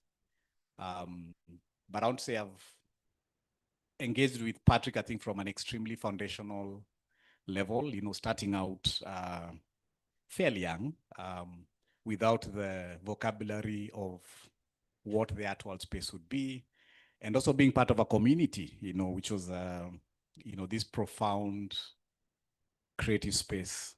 So today when I came in, I remember saying that I actually started my path to becoming a professional artist from this building there. One of the things I would touch on, and I think a lot of you have done, is the level of generosity in terms of giving direction, having time for young artists. I was listening to the video playing earlier where he breaks down how he accepts, to mentor, or how you'd accept to mentor a young artist. And the other thing that I remember was the space kind of being a space where there's a lot of learning happening consistently. And for those who remember, Panya also kind of tended to get almost like the latest gadgets. So I remember there used to be a wall space receiver where you could listen to FM, that FM bandwidth. One of the first laptops where we'd actually play around with Photoshop, image editing, was actually on Panya's machine under his instruction, but then we'd all have access to that machine without too many restrictions. Recently, I was talking to my better half, and she mentions having friends home.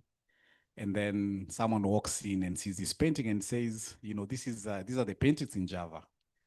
And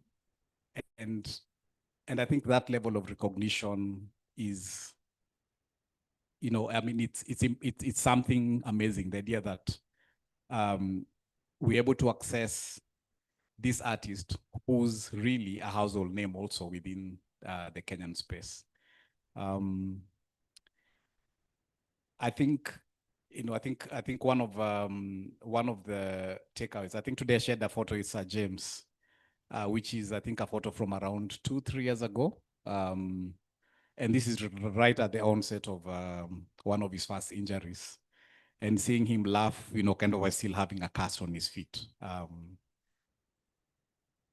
Rest in peace, Panye. I think there's a lot that I can say about Patrick, but I would say that I think his departure is something that I'm still kind of trying to reconcile, and hopefully kind of be able to articulate at some point if that is necessary. Yeah.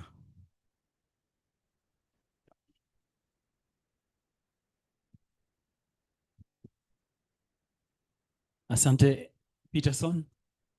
At this point, I'd like to call upon Njeri with a poem.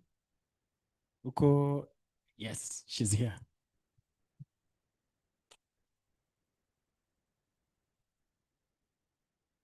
Thank you, Demo. Good evening, everyone. So before I read the poem that I wanted to perform in remembrance of Kanye, there's an aspect of his life and his work and his impact that hasn't been touched on, which in the later, most recent years, I've come to interact with from a very interesting point, and that is the work that he did with children. My children were a recipient of his classes, and just to go back to looking at sort of like the period through which and the different phases of Patrick Mukabi that I came to interact with and appreciate him even more was I first met him back in 2006. And back then, when he was at the Go Down Art Studio, back then I was with African Colors. And I remember when I was, I had gone to interview him for a feature article. And that's the time he was during his, excuse the French, during the nude phase. You guys remember that? And that's the time that I visited him. And there were lots of these paintings of very beautiful, voluptuous women. And I remember asking him, I asked him, Panya, you don't get distracted? And he told me that he's usually too absorbed in the moment in getting it right to be distracted. Now, fast forward several years later, I was, my children were all grown, and I was talking to Margareta Wagashero, the late Margareta, may the Lord rest, may the Lord rest her soul in peace. I talked to Margareta and I told her, Margareta, I'm looking for someone to teach my children art. She said, but you know, Panye is teaching children at Dust Depot. And so that's where we went. And when we went there, one of the things that my son quickly noticed was that he was barefoot. And so he asked, why are you not, mbona una viatu?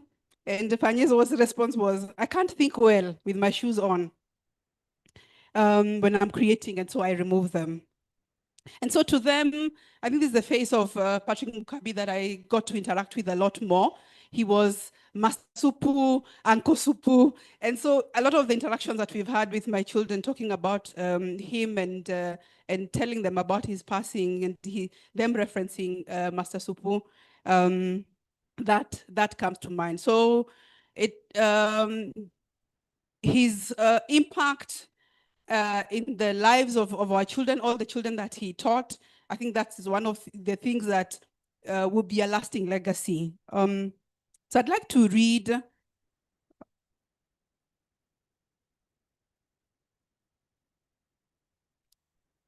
from one of my poems. It's called When Death Calls.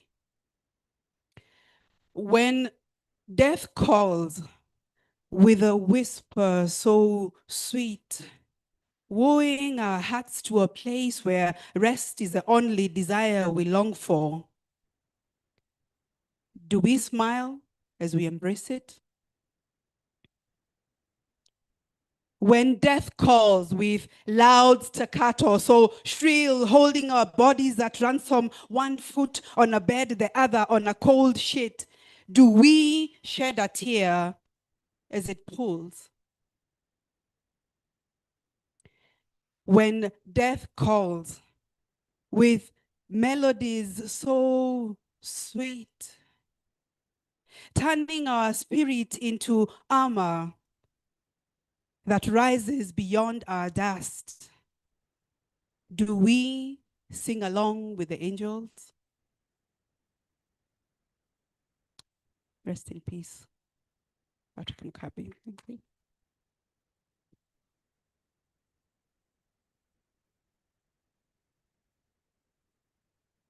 Asante Njeri. Yes, I remember the period of Panye doing nudes, and I remember sometimes Tao, I met a friend and Panye was like, anaweza kubali kuchorwa. Simulize. Anaweza kubali kuchorwa. But before that, he would say, wa wa wa wa wa wa wa, nakapoa. So there was always, he would have, or he would just go like, we, and then anaweza kubali kuchorwa.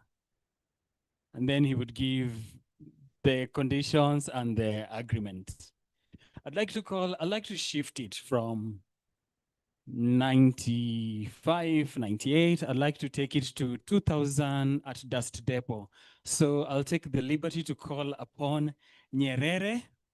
I know it's the Dust Depot crew, and these were the guys were nicknamed Mukabilets or Panyalets or Panyelets. So I'd like to call upon Nyerere and Sticky,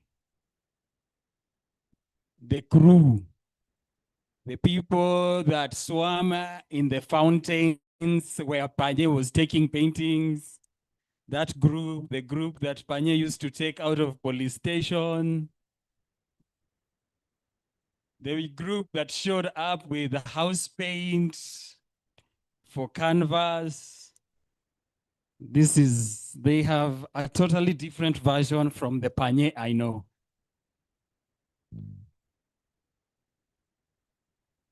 Because Sticky is a senior of me, I'd like him to have the mic.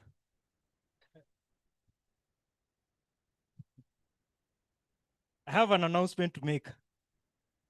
You know how the joke goes. My name is Eric Sticky Mureiti.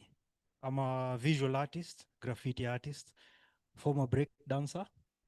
And I'm just a guy who loves art, who can't really keep still. And I'm a student of Patrick. It fills me with sadness because we've lost a great man, a movement, an enigma. But it also fills me with joy because he brought all of us together here. Some of you haven't seen in years, some decades, some just a few hours. I'm grateful because Patrick had such a personal effect on everyone that everyone in this room has a personal story with Patrick. And all the stories are not similar. All the stories are still connected. When I met Patrick, I had barely been in Nairobi for more than a week. It was in 2009. I had come from Nyeri, still wearing corduroy and safari boots. And I remember my friend John, I told him I saw someone who I've seen in the newspapers and he seems like he could help us with art. So we trekked to his studio on a Saturday at the Go Down Art Center. And I remember the first interaction with Patrick was straight away he started correcting our sketches, started showing us the way to do it. And he was just making fun of us because we were timid boys. Later on, after my journey in the media space, I quit and decided to become an artist. And I was given the key to the studio, and the rest is history. Through Patrick, I met graffiti guys who introduced me to graffiti. Through Patrick, I met guys who we formed a crew together called BSQ. Through Patrick, I met Mikey, who's become a friend for the longest time. And through Patrick, I've met amazing people who've changed my life. So I'm here today because Patrick saw it fit that to open his doors was the best way to just shed his light to the world and sort of share the joy of painting, the joy of art, and the joy of being a human being. I have so many stories that I could write encyclopedias and encyclopedias, but the thing is, I think Patrick is someone who we're going to miss forever. And I just hope that wherever he is, there's a lot of paint, there's a lot of chapo, a lot of Coke Zero, a lot of canvases, and a lot of beautiful people and women, and a lot of primer and masking tape as well. I hope he just paints for an eternity. He makes other people smile because we're going to miss him and you're going to be sad for the longest time ever. But as they say, man goes back to where he came from. We came from the dust, and from the dust we shall go. Thank you.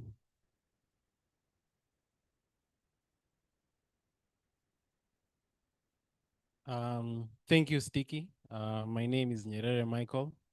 As Panye used to call me, he used to call me another monkey from Nakuru.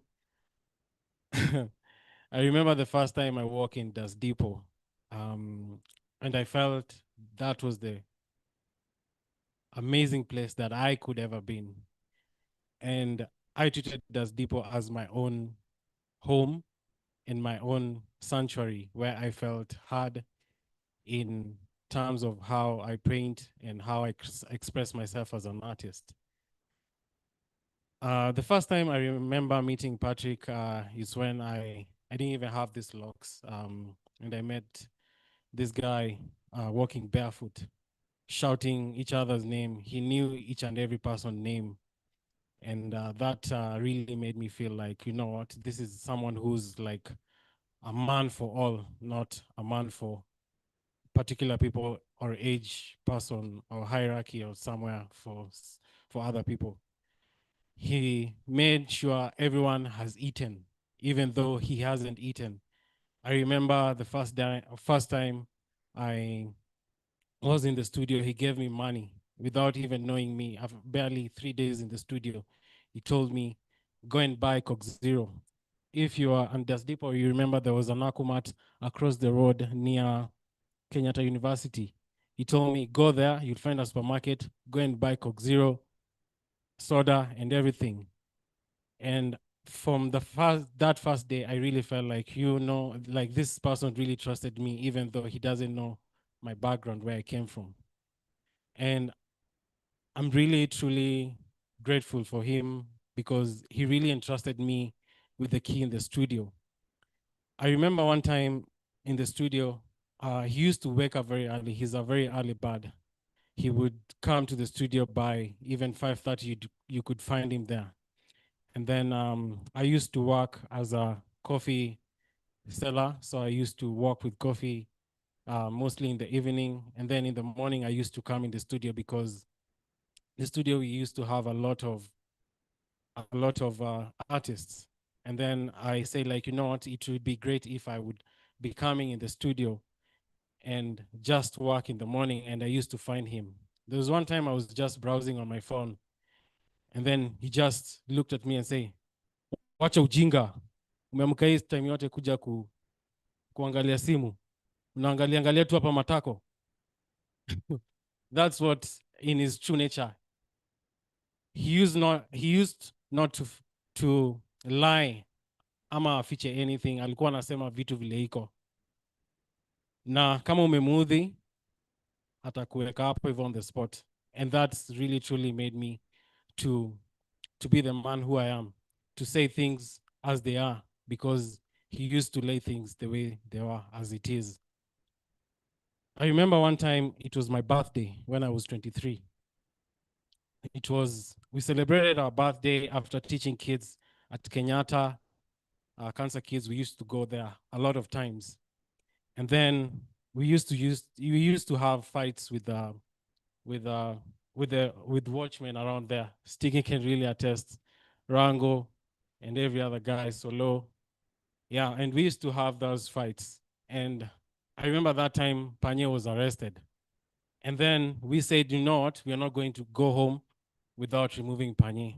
Without us being knowing, we are all arrested, and we stayed in the same cell together. Those are the shared moments that when I remember Panye, I said, you know what, we are going to stand with him, even if he stood with us with our art.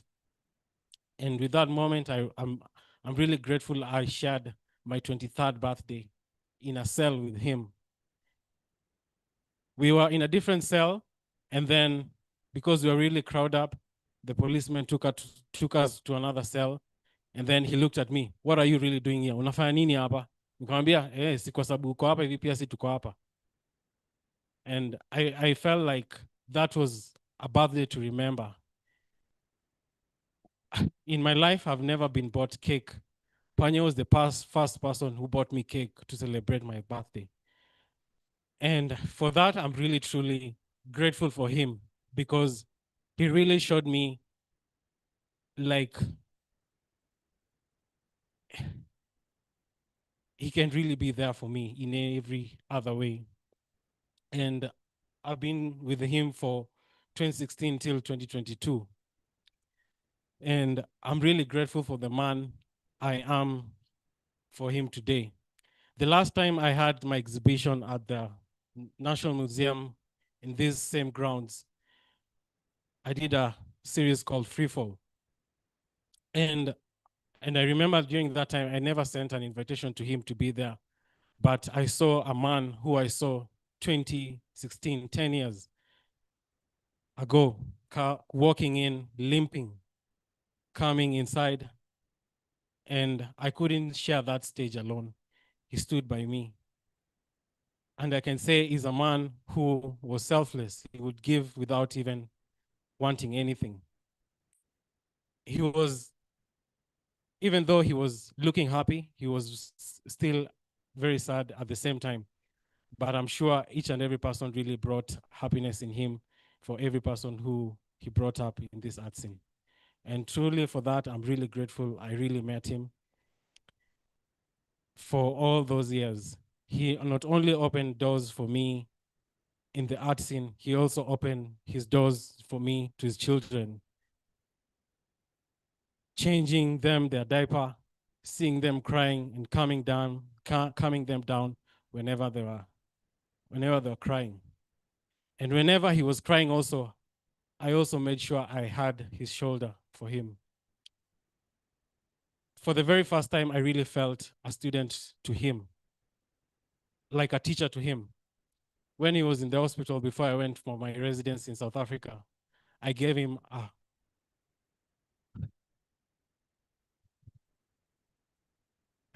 a sketchbook, and I told him, wait for me and fill this sketchbook the way he used to tell us to fill a sketchbook whenever he gave us assignment.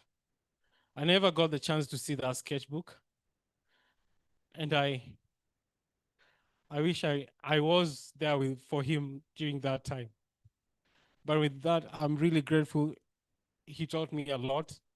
He taught me how to teach. He taught me how to stand before people. And I'm so grateful. I really met this grateful man.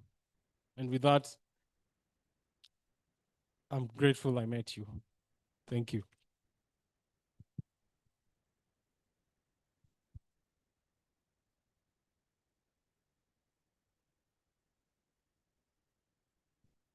On a lighter note,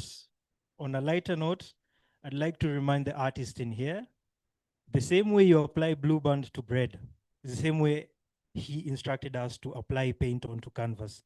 Be generous with whatever you're creating. Give your soul into it. Give your heart into it. Give your whole entire existence into it, and then release it to the world. Your art is not yours alone, but it belongs to the world, just like Patrick belonged to the world, and now he belongs to the multiverse. Thank you.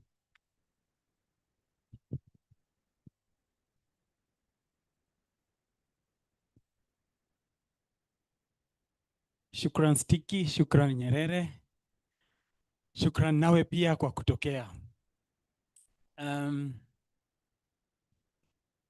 How many have candles? Show us candles. So these candles, if you don't have, this is Maggie and this is Linda and that is Jack. They will come around with candles.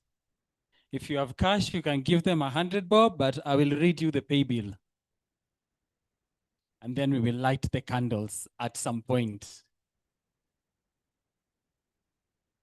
So they'll distribute the candles. I'll call the next person. Sometimes I'm not sure if it's the exact time. There was a project. Once everybody gets the candles, Jack and the maybe. There was a point in Tao right at Kencom. Next to Kencom, there was a huge billboard.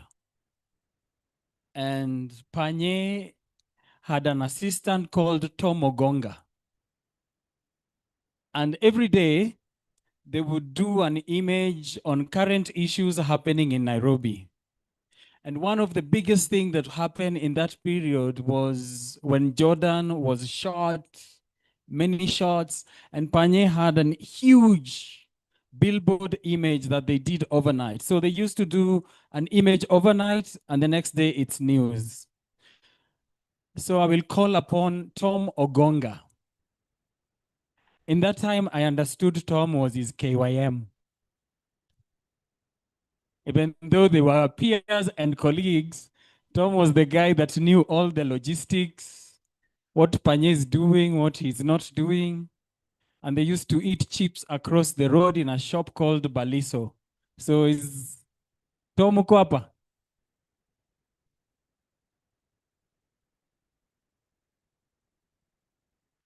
Tom akona delay. Program ni tight. Oh, before Tom, I'd like to call upon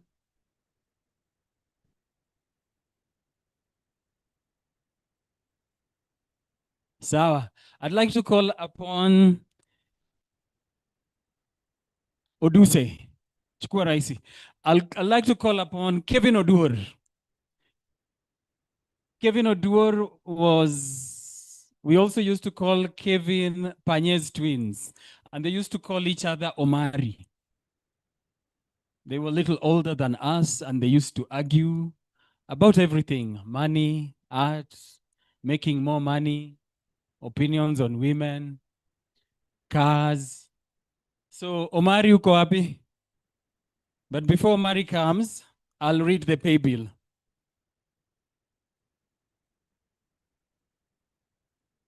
Oh, I'll take a corner again. I'll delay Tom, I'll delay Kevo. I'd like to acknowledge and give space to family. So I'll call upon Manya to invite the family. Pauline, Isaac, if you can join me, please.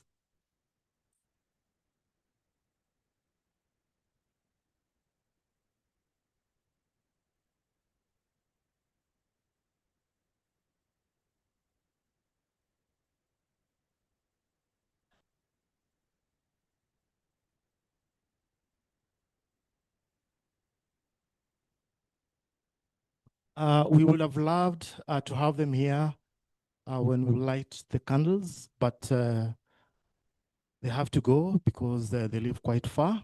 They also need to plan for tomorrow.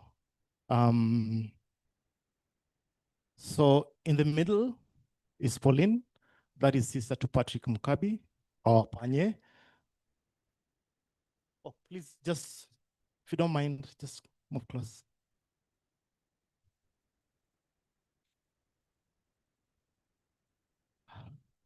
So I'll just hand over the mic to Isaac to take over. Good evening. Yeah, let me, I don't know sometimes where to start and where to finish. But I'll start first just by introducing ourselves fully so that you can just know us. So my name is Isaac Kamuta. Married into the Mukabi family. Pauline, who is standing next to me here, follows Patrick. On my right is my second-born son. It's called Nathan Kamuta or Mangenge. And next to us here is our family friend. She's called Joyce Cosmas. She's been with us. And we have Andrew. Andrew is a cousin to Patrick. And he actually represents I would say the team that is coming from where Patrick comes from, which is in Luanda. Is a good representation. So first, of course, we have been heavily saddened by the loss of Patrick. I've been married into the Mukabi family for 26 years. And after a few years, we left, so we live in South Africa. That's where we are based. But we come home very often. And we were very saddened by the death of Patrick. The Mukabi family, maybe some of you may not know, the father and the mother, I didn't find them when I got married into the family. So I didn't find them. They were just the siblings. John, who is the firstborn, and then Christine, and then the rest, they follow like that. So I've been part and parcel of that family for those 26 years. And the fact that the parents were not there, we sort of got co-opted in, and I just became one of the sons. So for me here tonight, as I was sitting there and reflecting on the tributes and the powerful messages that have come here, for me, and I believe it's for a lot of our family members, it's like a puzzle that is getting filled that we didn't know. There's a lot that's being talked about here, that is a puzzle that as a family we're feeling now.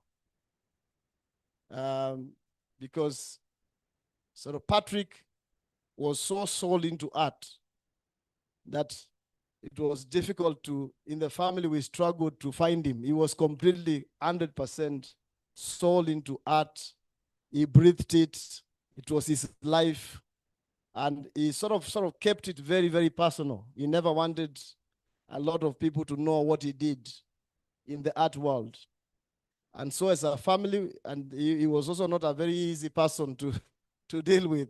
Even when you try to come close to find out exactly what he's doing, it was very difficult. As a brother-in-law, personally, it was very difficult to penetrate that wall for 26 years. We never knew what he did. But we knew he was successful. We saw the paintings at the airport when we were traveling. We saw in the newspapers, we saw the CNN, we saw all those, and we were so proud that he was doing well as a member of our family. But besides the heart and besides everything else, was a person that was down to earth. He would never miss any family meeting. Whenever we had family meetings, he would make sure that he's there. He loved his roots. He loved where he came from. He loved his, he loved that, family was very, very important to him. And he would travel, even if there was a function in Luanda, Patrick would make every effort to go there and sit with the family members and be part and parcel of that. And when he came back, he would just go back to his art. And that is just how Patrick lived. So for us as a family, sitting here and listening to the people that he has brought up, the legacy that he leaves behind, for us is a puzzle completely now filled that we as a family we didn't have. And we're sitting there and saying, what a great man he was. What a gift he was to us as a country, as a family. We are so privileged to be associated with him as a family. When he got sick, we did the very best that we could do as a family, and we had a meeting with Eric and the team. We did what we could as a family to be there and do what we could do, despite the distance, despite the challenges that we have in the family. But we did whatever we could to be there to be there and support him. And tomorrow, we are getting ready to send him to do his final rite for him tomorrow. So for me, I want to stand here and really thank you, all of you, for the support, the comradeship, the partnership that you have given to him. He was yours. You spent time with him, and you built something, an amazing legacy that I believe the nation will continue to treasure for many, many years. And you must be very, very proud of what you've accomplished together with him. So as a family, we want to thank you so much. To the leadership of the committee, we thank you for trying to put all this together. Yesterday, we were at the event at the Corner Trust, even though we had to leave early because of the rains. And for us to spend the last 2 days with you, it's been one of the most fulfilling part of our lives, because, and I'll just allow Pauline to say a few words. It's been such a fulfilling part for us and a very therapeutic, just completing so many things and a lot of things coming into shape. And we thank you for organizing this. This is comradeship, it's partnership, it is just brotherhood at its best.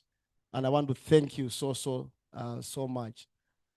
So before I hand over to Pauline and also maybe my son to say just something before we go to leave, tomorrow we want to put to rest him. We have the service, a church service at AIC Milimani, which we have invited everyone, and we'll have an opportunity to close the part of the family, his work, his schoolmates, just his entire life tomorrow at AIC Milimani on State House Road. The service begins at 10, but we'll be bringing the body in from 9:30.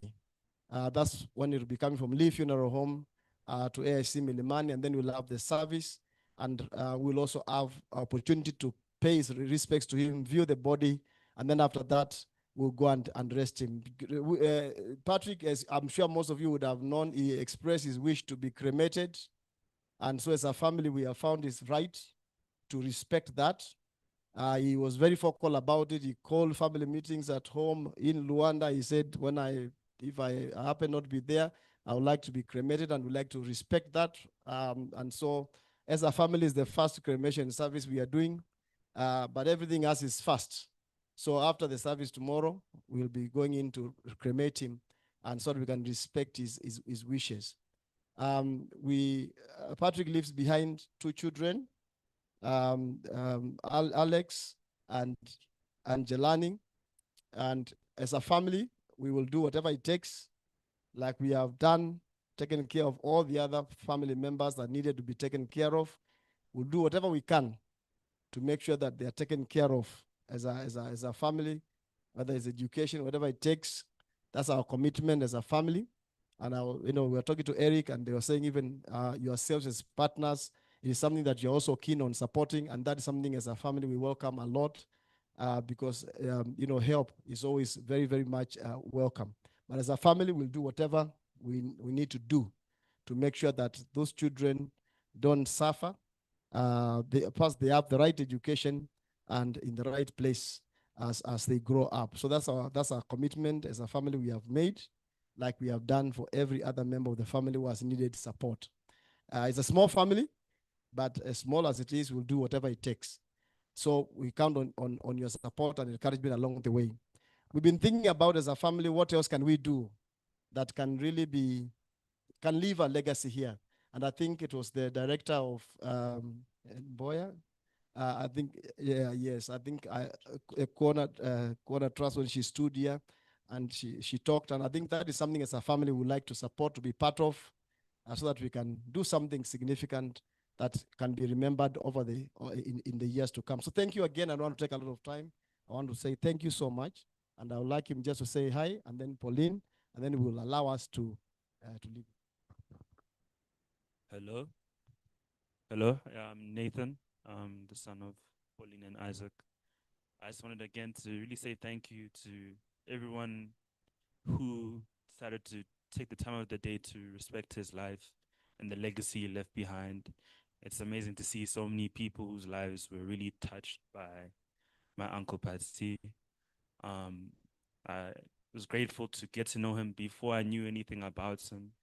I remember I was like very young, bored, and he came and did a magic trick, took a coin out of my ear. I thought he was a wizard, the greatest person I've ever seen. And he was always just a funny guy, someone I could talk to whenever he was there. He really just brought joy to me. And only later, when I was like at an airport, I'd see his paintings and see everything that he produced. And then I finally got to know everything that he was outside of just the person that I knew. So it's just amazing to see the legacy that he's left behind. Thank you for sharing your stories. Thank you.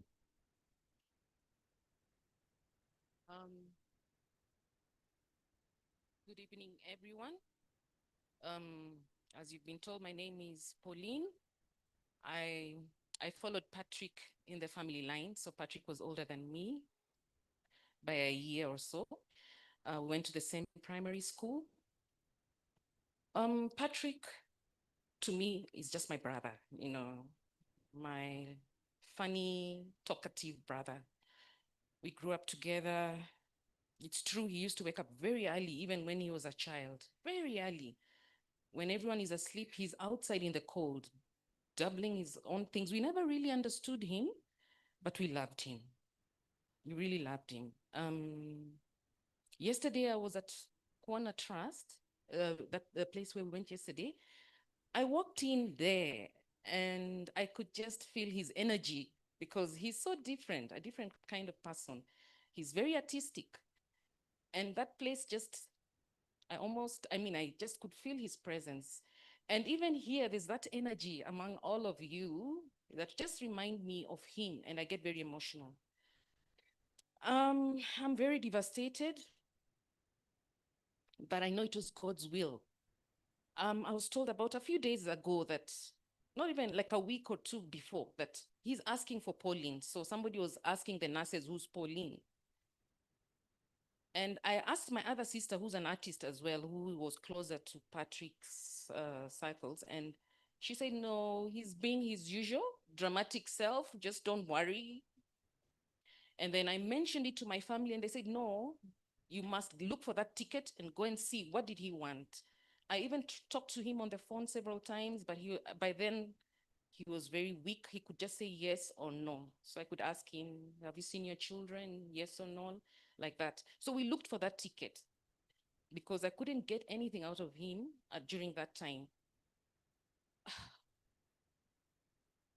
We looked for the ticket. We got the ticket. And that's the ticket I'm using now. I thought I was coming to visit him, but it was too late. So I'm very proud to stand among you. I'm still so much in pain, but I'm very proud of what he's done. I knew he was out there. I knew he was famous. But to me, he's my brother who I loved so much. The one who was, he used to make our family gatherings so much fun. When he just walks in, if it was serious matters, we just listened to him. Like he used to draw our attention with his funny stories. Even when he was in pain, he used to make fun about his toes that were cut. Oh, they cut the wrong one. They cut the right one now. And he was in pain, but we just loved him the way he is. So I thank you so much. I invite you all to join us tomorrow for the formal service. And the announcements we made in the group, for those who are in the group, what will be done next. Thank you, and God bless. Good evening everyone. Mimi nitaongea kwa Kiswahili, mambo yangu ni machache sana.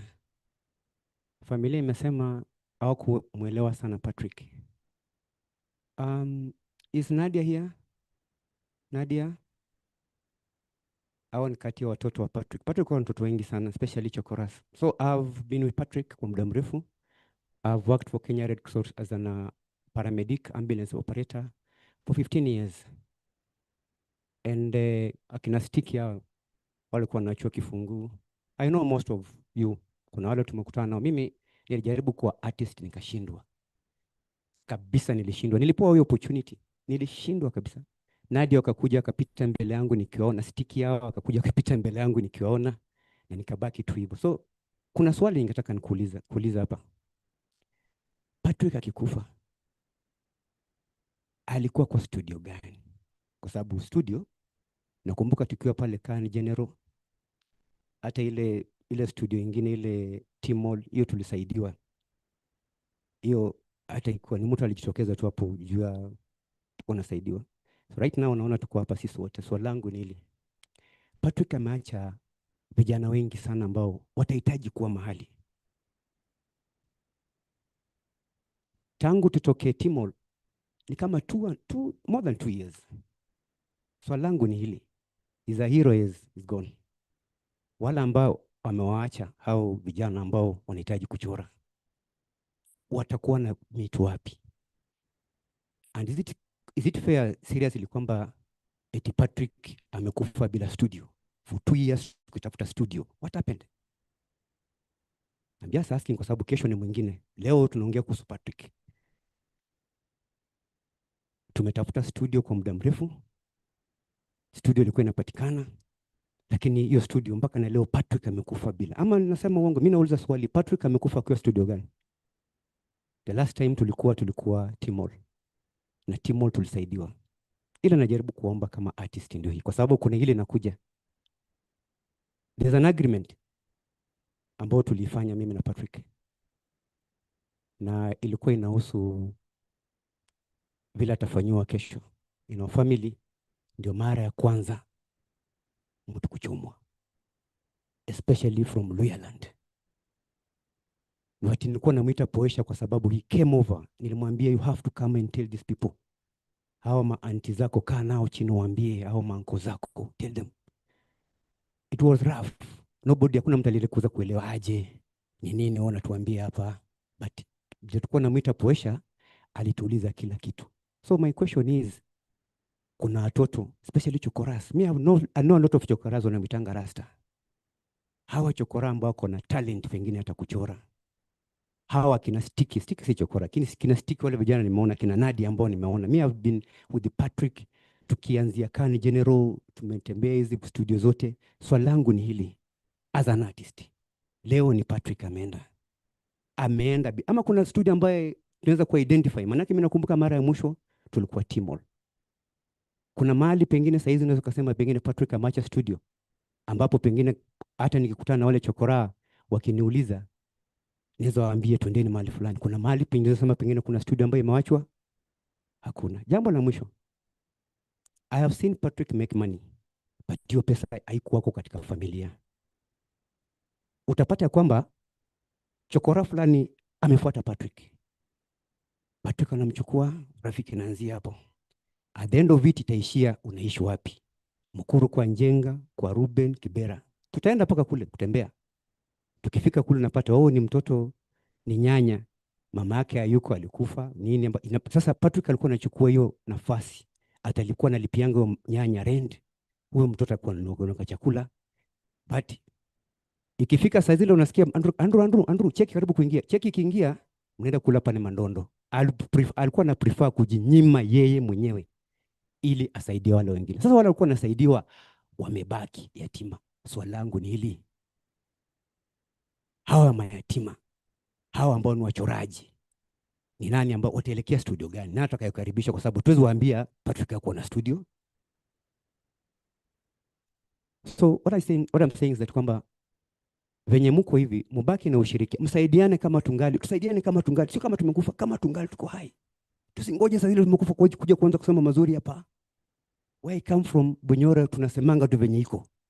Sio tu kwamba tutaanza kuongea kusengenyana kesho. Tunaongea venye iko. Patrick amekufa, ni studio gani ambaye ameacha? Ameacha mayatima. Haya mayatima ameachia nani?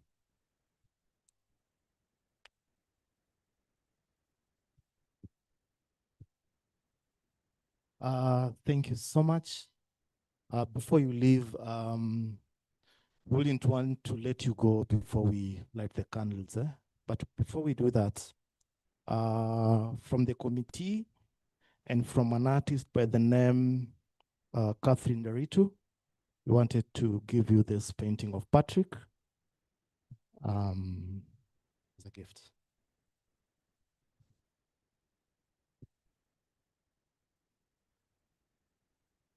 Thank you. I'll hand it to... In the meantime and between time, nilisikia artist wako na sifa ya kukuwa na lighter anytime. This time Magi ndio ana lighter. Please light it up here.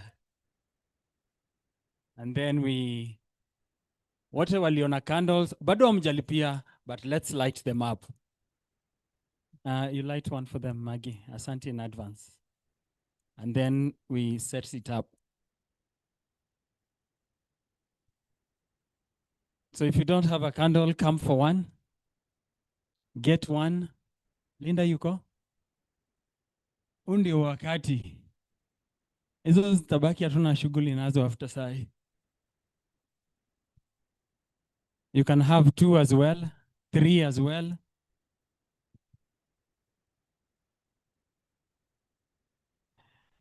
Once you have a candle, come through, set your candle on by the altar.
Idhani hauwezi kusimama,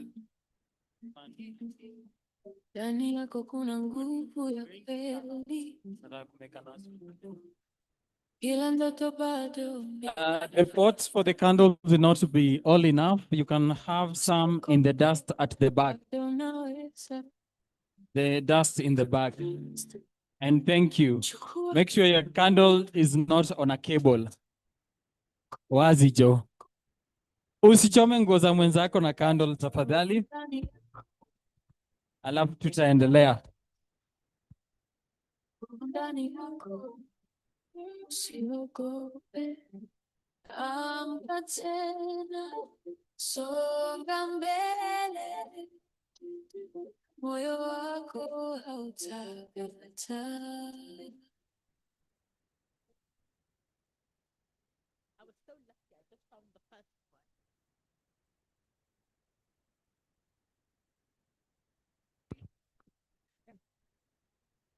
Na tungeweza sote kwenda mbinguni, nani angebaki hapa chini? Wasema eti umechoka, wataka kwenda likizoni. Oh, nipe mabawa niweze kuzuru dunia yote. Oh, nipe mabawa, nipe mabawa, peperuke. Na tungeweza sote kwenda mbinguni, nani angebaki hapa chini? Wasema eti umechoka, wataka kwenda likizoni. Oh, nipe mabawa niweze kuzuru dunia yote. Oh, nipe mabawa, nipe mabawa, nipeperuke. Oh, nipe mabawa niweze kuzuru dunia yote. Oh, nipe mabawa, nipe mabawa, nipeperuke. Nipe mabawa niwe huru, nipe nafasi niweze kupaa. Nipe mabawa niwe huru, nipe nafasi niweze kupaa.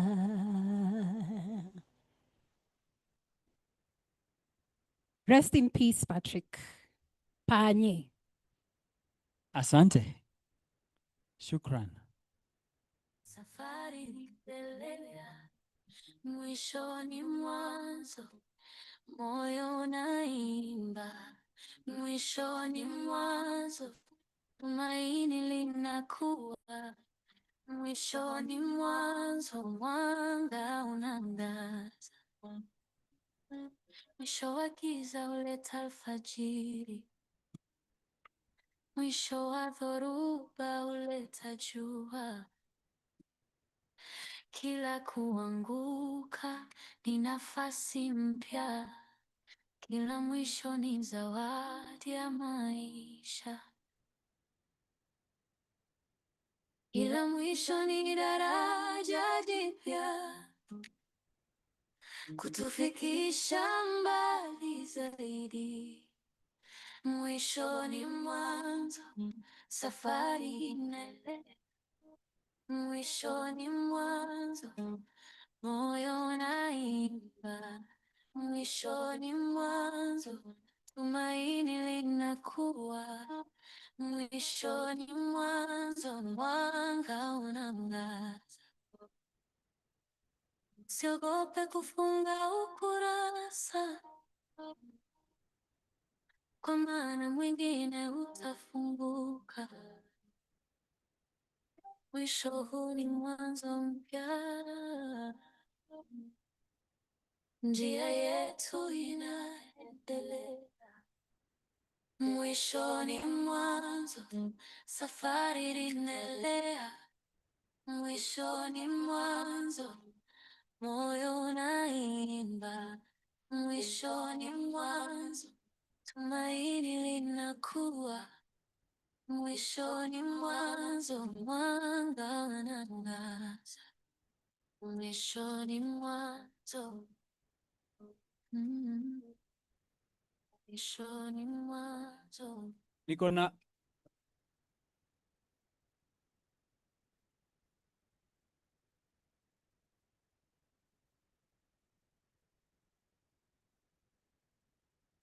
I don't want to write this down, tell you how I feel right now. But man, I don't want to take no time to write this down. I want to tell you how I feel right now. Hey, tomorrow may never come. For you or me, life is not promised. Tomorrow may never show up. For you and me, this life is not promised. I ain't no perfect man, I'm trying to do the best that I can with what I do. I ain't no perfect man, I'm trying to do the best that I can with what it is I have. Put my heart and soul to the song. I hope you feel me where I am, wherever we are. Me like today, tomorrow may never come. For you and me, life is not promised. Tomorrow may never. ujumbe mfupi. You better. Ujumbe mfupi ni wakati wa kulipia candles. So take out your phone. Candle ni 100. Pay, oh, and you can give more and give for your neighbor and your friends. So take out your phone. Pay bill number. This is pay bill number. Lipa na M-Pesa. Pay bill 891300. Pay bill for the candles.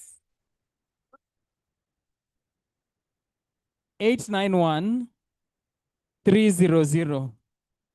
Account 137487. 137487. Lucky, toa simu. Lucky okulipia candle. Lipa na M-Pesa. Kwanza tufungue M-Pesa. Imefunguka. Lipa na M-Pesa. Pay bill 891300. 891300. Account 137487.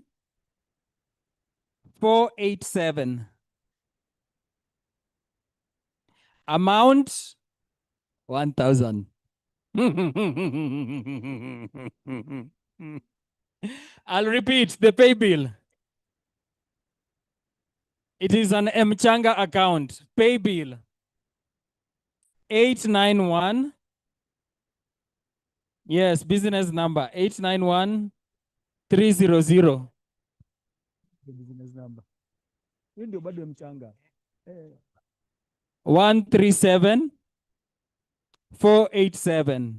It's the Mchanga account. Mzee unasemaje?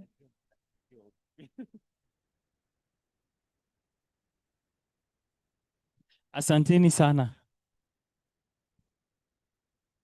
Mwenye ako na cash akam anipatie. Sina change lakini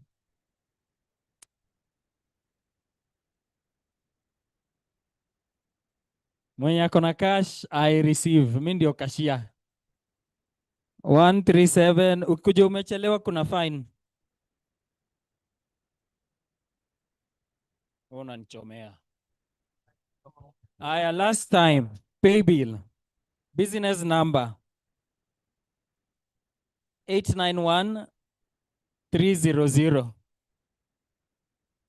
Account 137 487. Business number 891 300.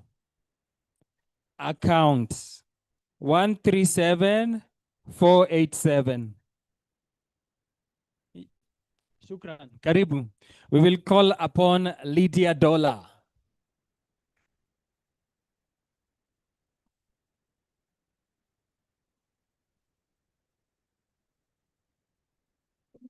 We will call upon Lydia Dollar. Lydia Dollar, program ni tight. Program ni tight.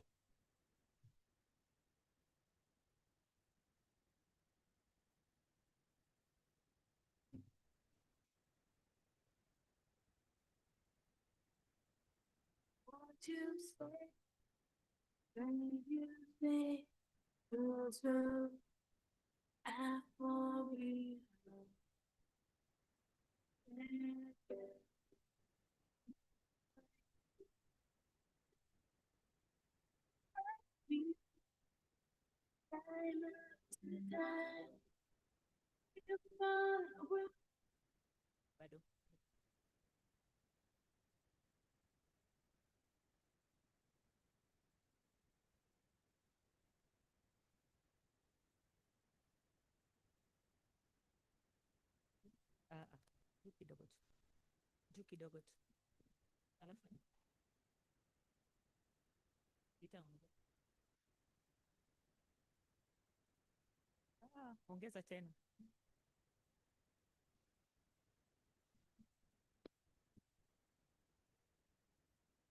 Yes.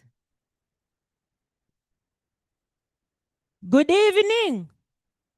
Good evening wasanii, wageni, kila mtu. We want to take a moment of silence to remember Panye. Hajatufanya poa lakini ni hivyo tu. Ni hivyo tu. Naweza pata gitaa ama nijipange? Nijipange. Moment of silence tafadhali. Obongo!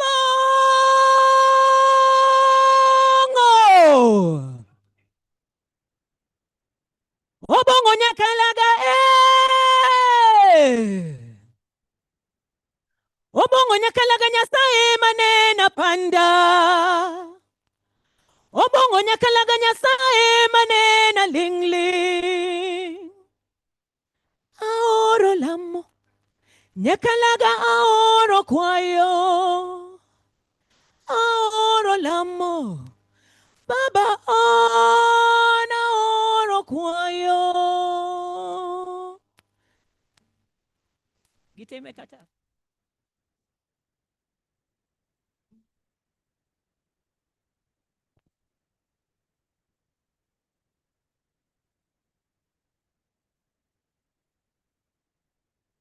Sawa, tuendelee tu.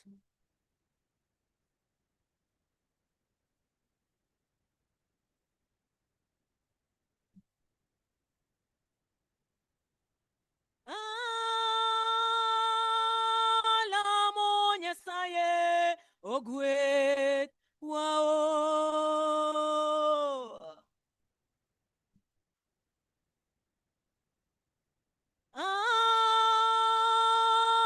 Alamo Nyasaye olos nwayo.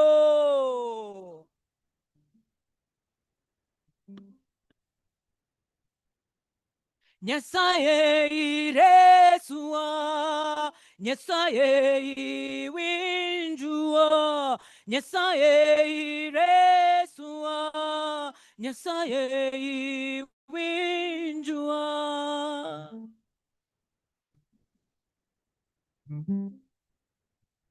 I want us to sing together. This is a prayer. All you're gonna say is Walamo, walamo, walamo, walamo, walamo, walamo. Can I hear you? Let's go. Walamo, walamo, walamo, walamo, wala. I can't hear you. Walamo, walamo, walamo, walamo, walamo, walamo, walamo, walamo, walamo, walamo. Can I hear you? Ah, wasani. For Panyebana, we are praying. Ah. Walamo, walamo, walam, walamo, walamo, walamo, walamo, walamo, walamo, walamo, walamo.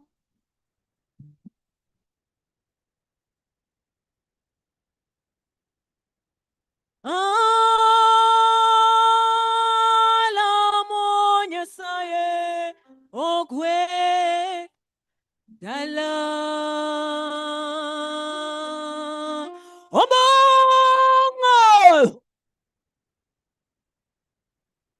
Thank you.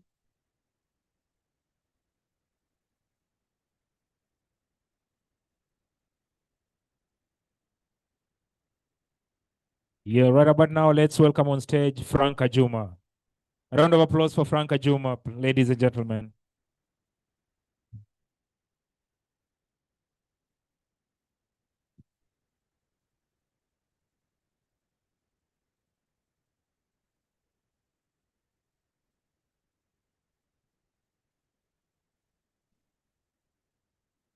Good evening, everyone. Good evening, everyone. What does deep?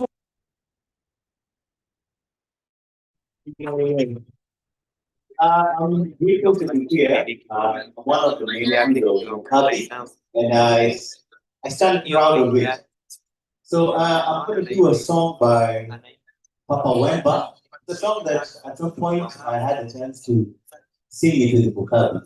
So I felt fit to do this today.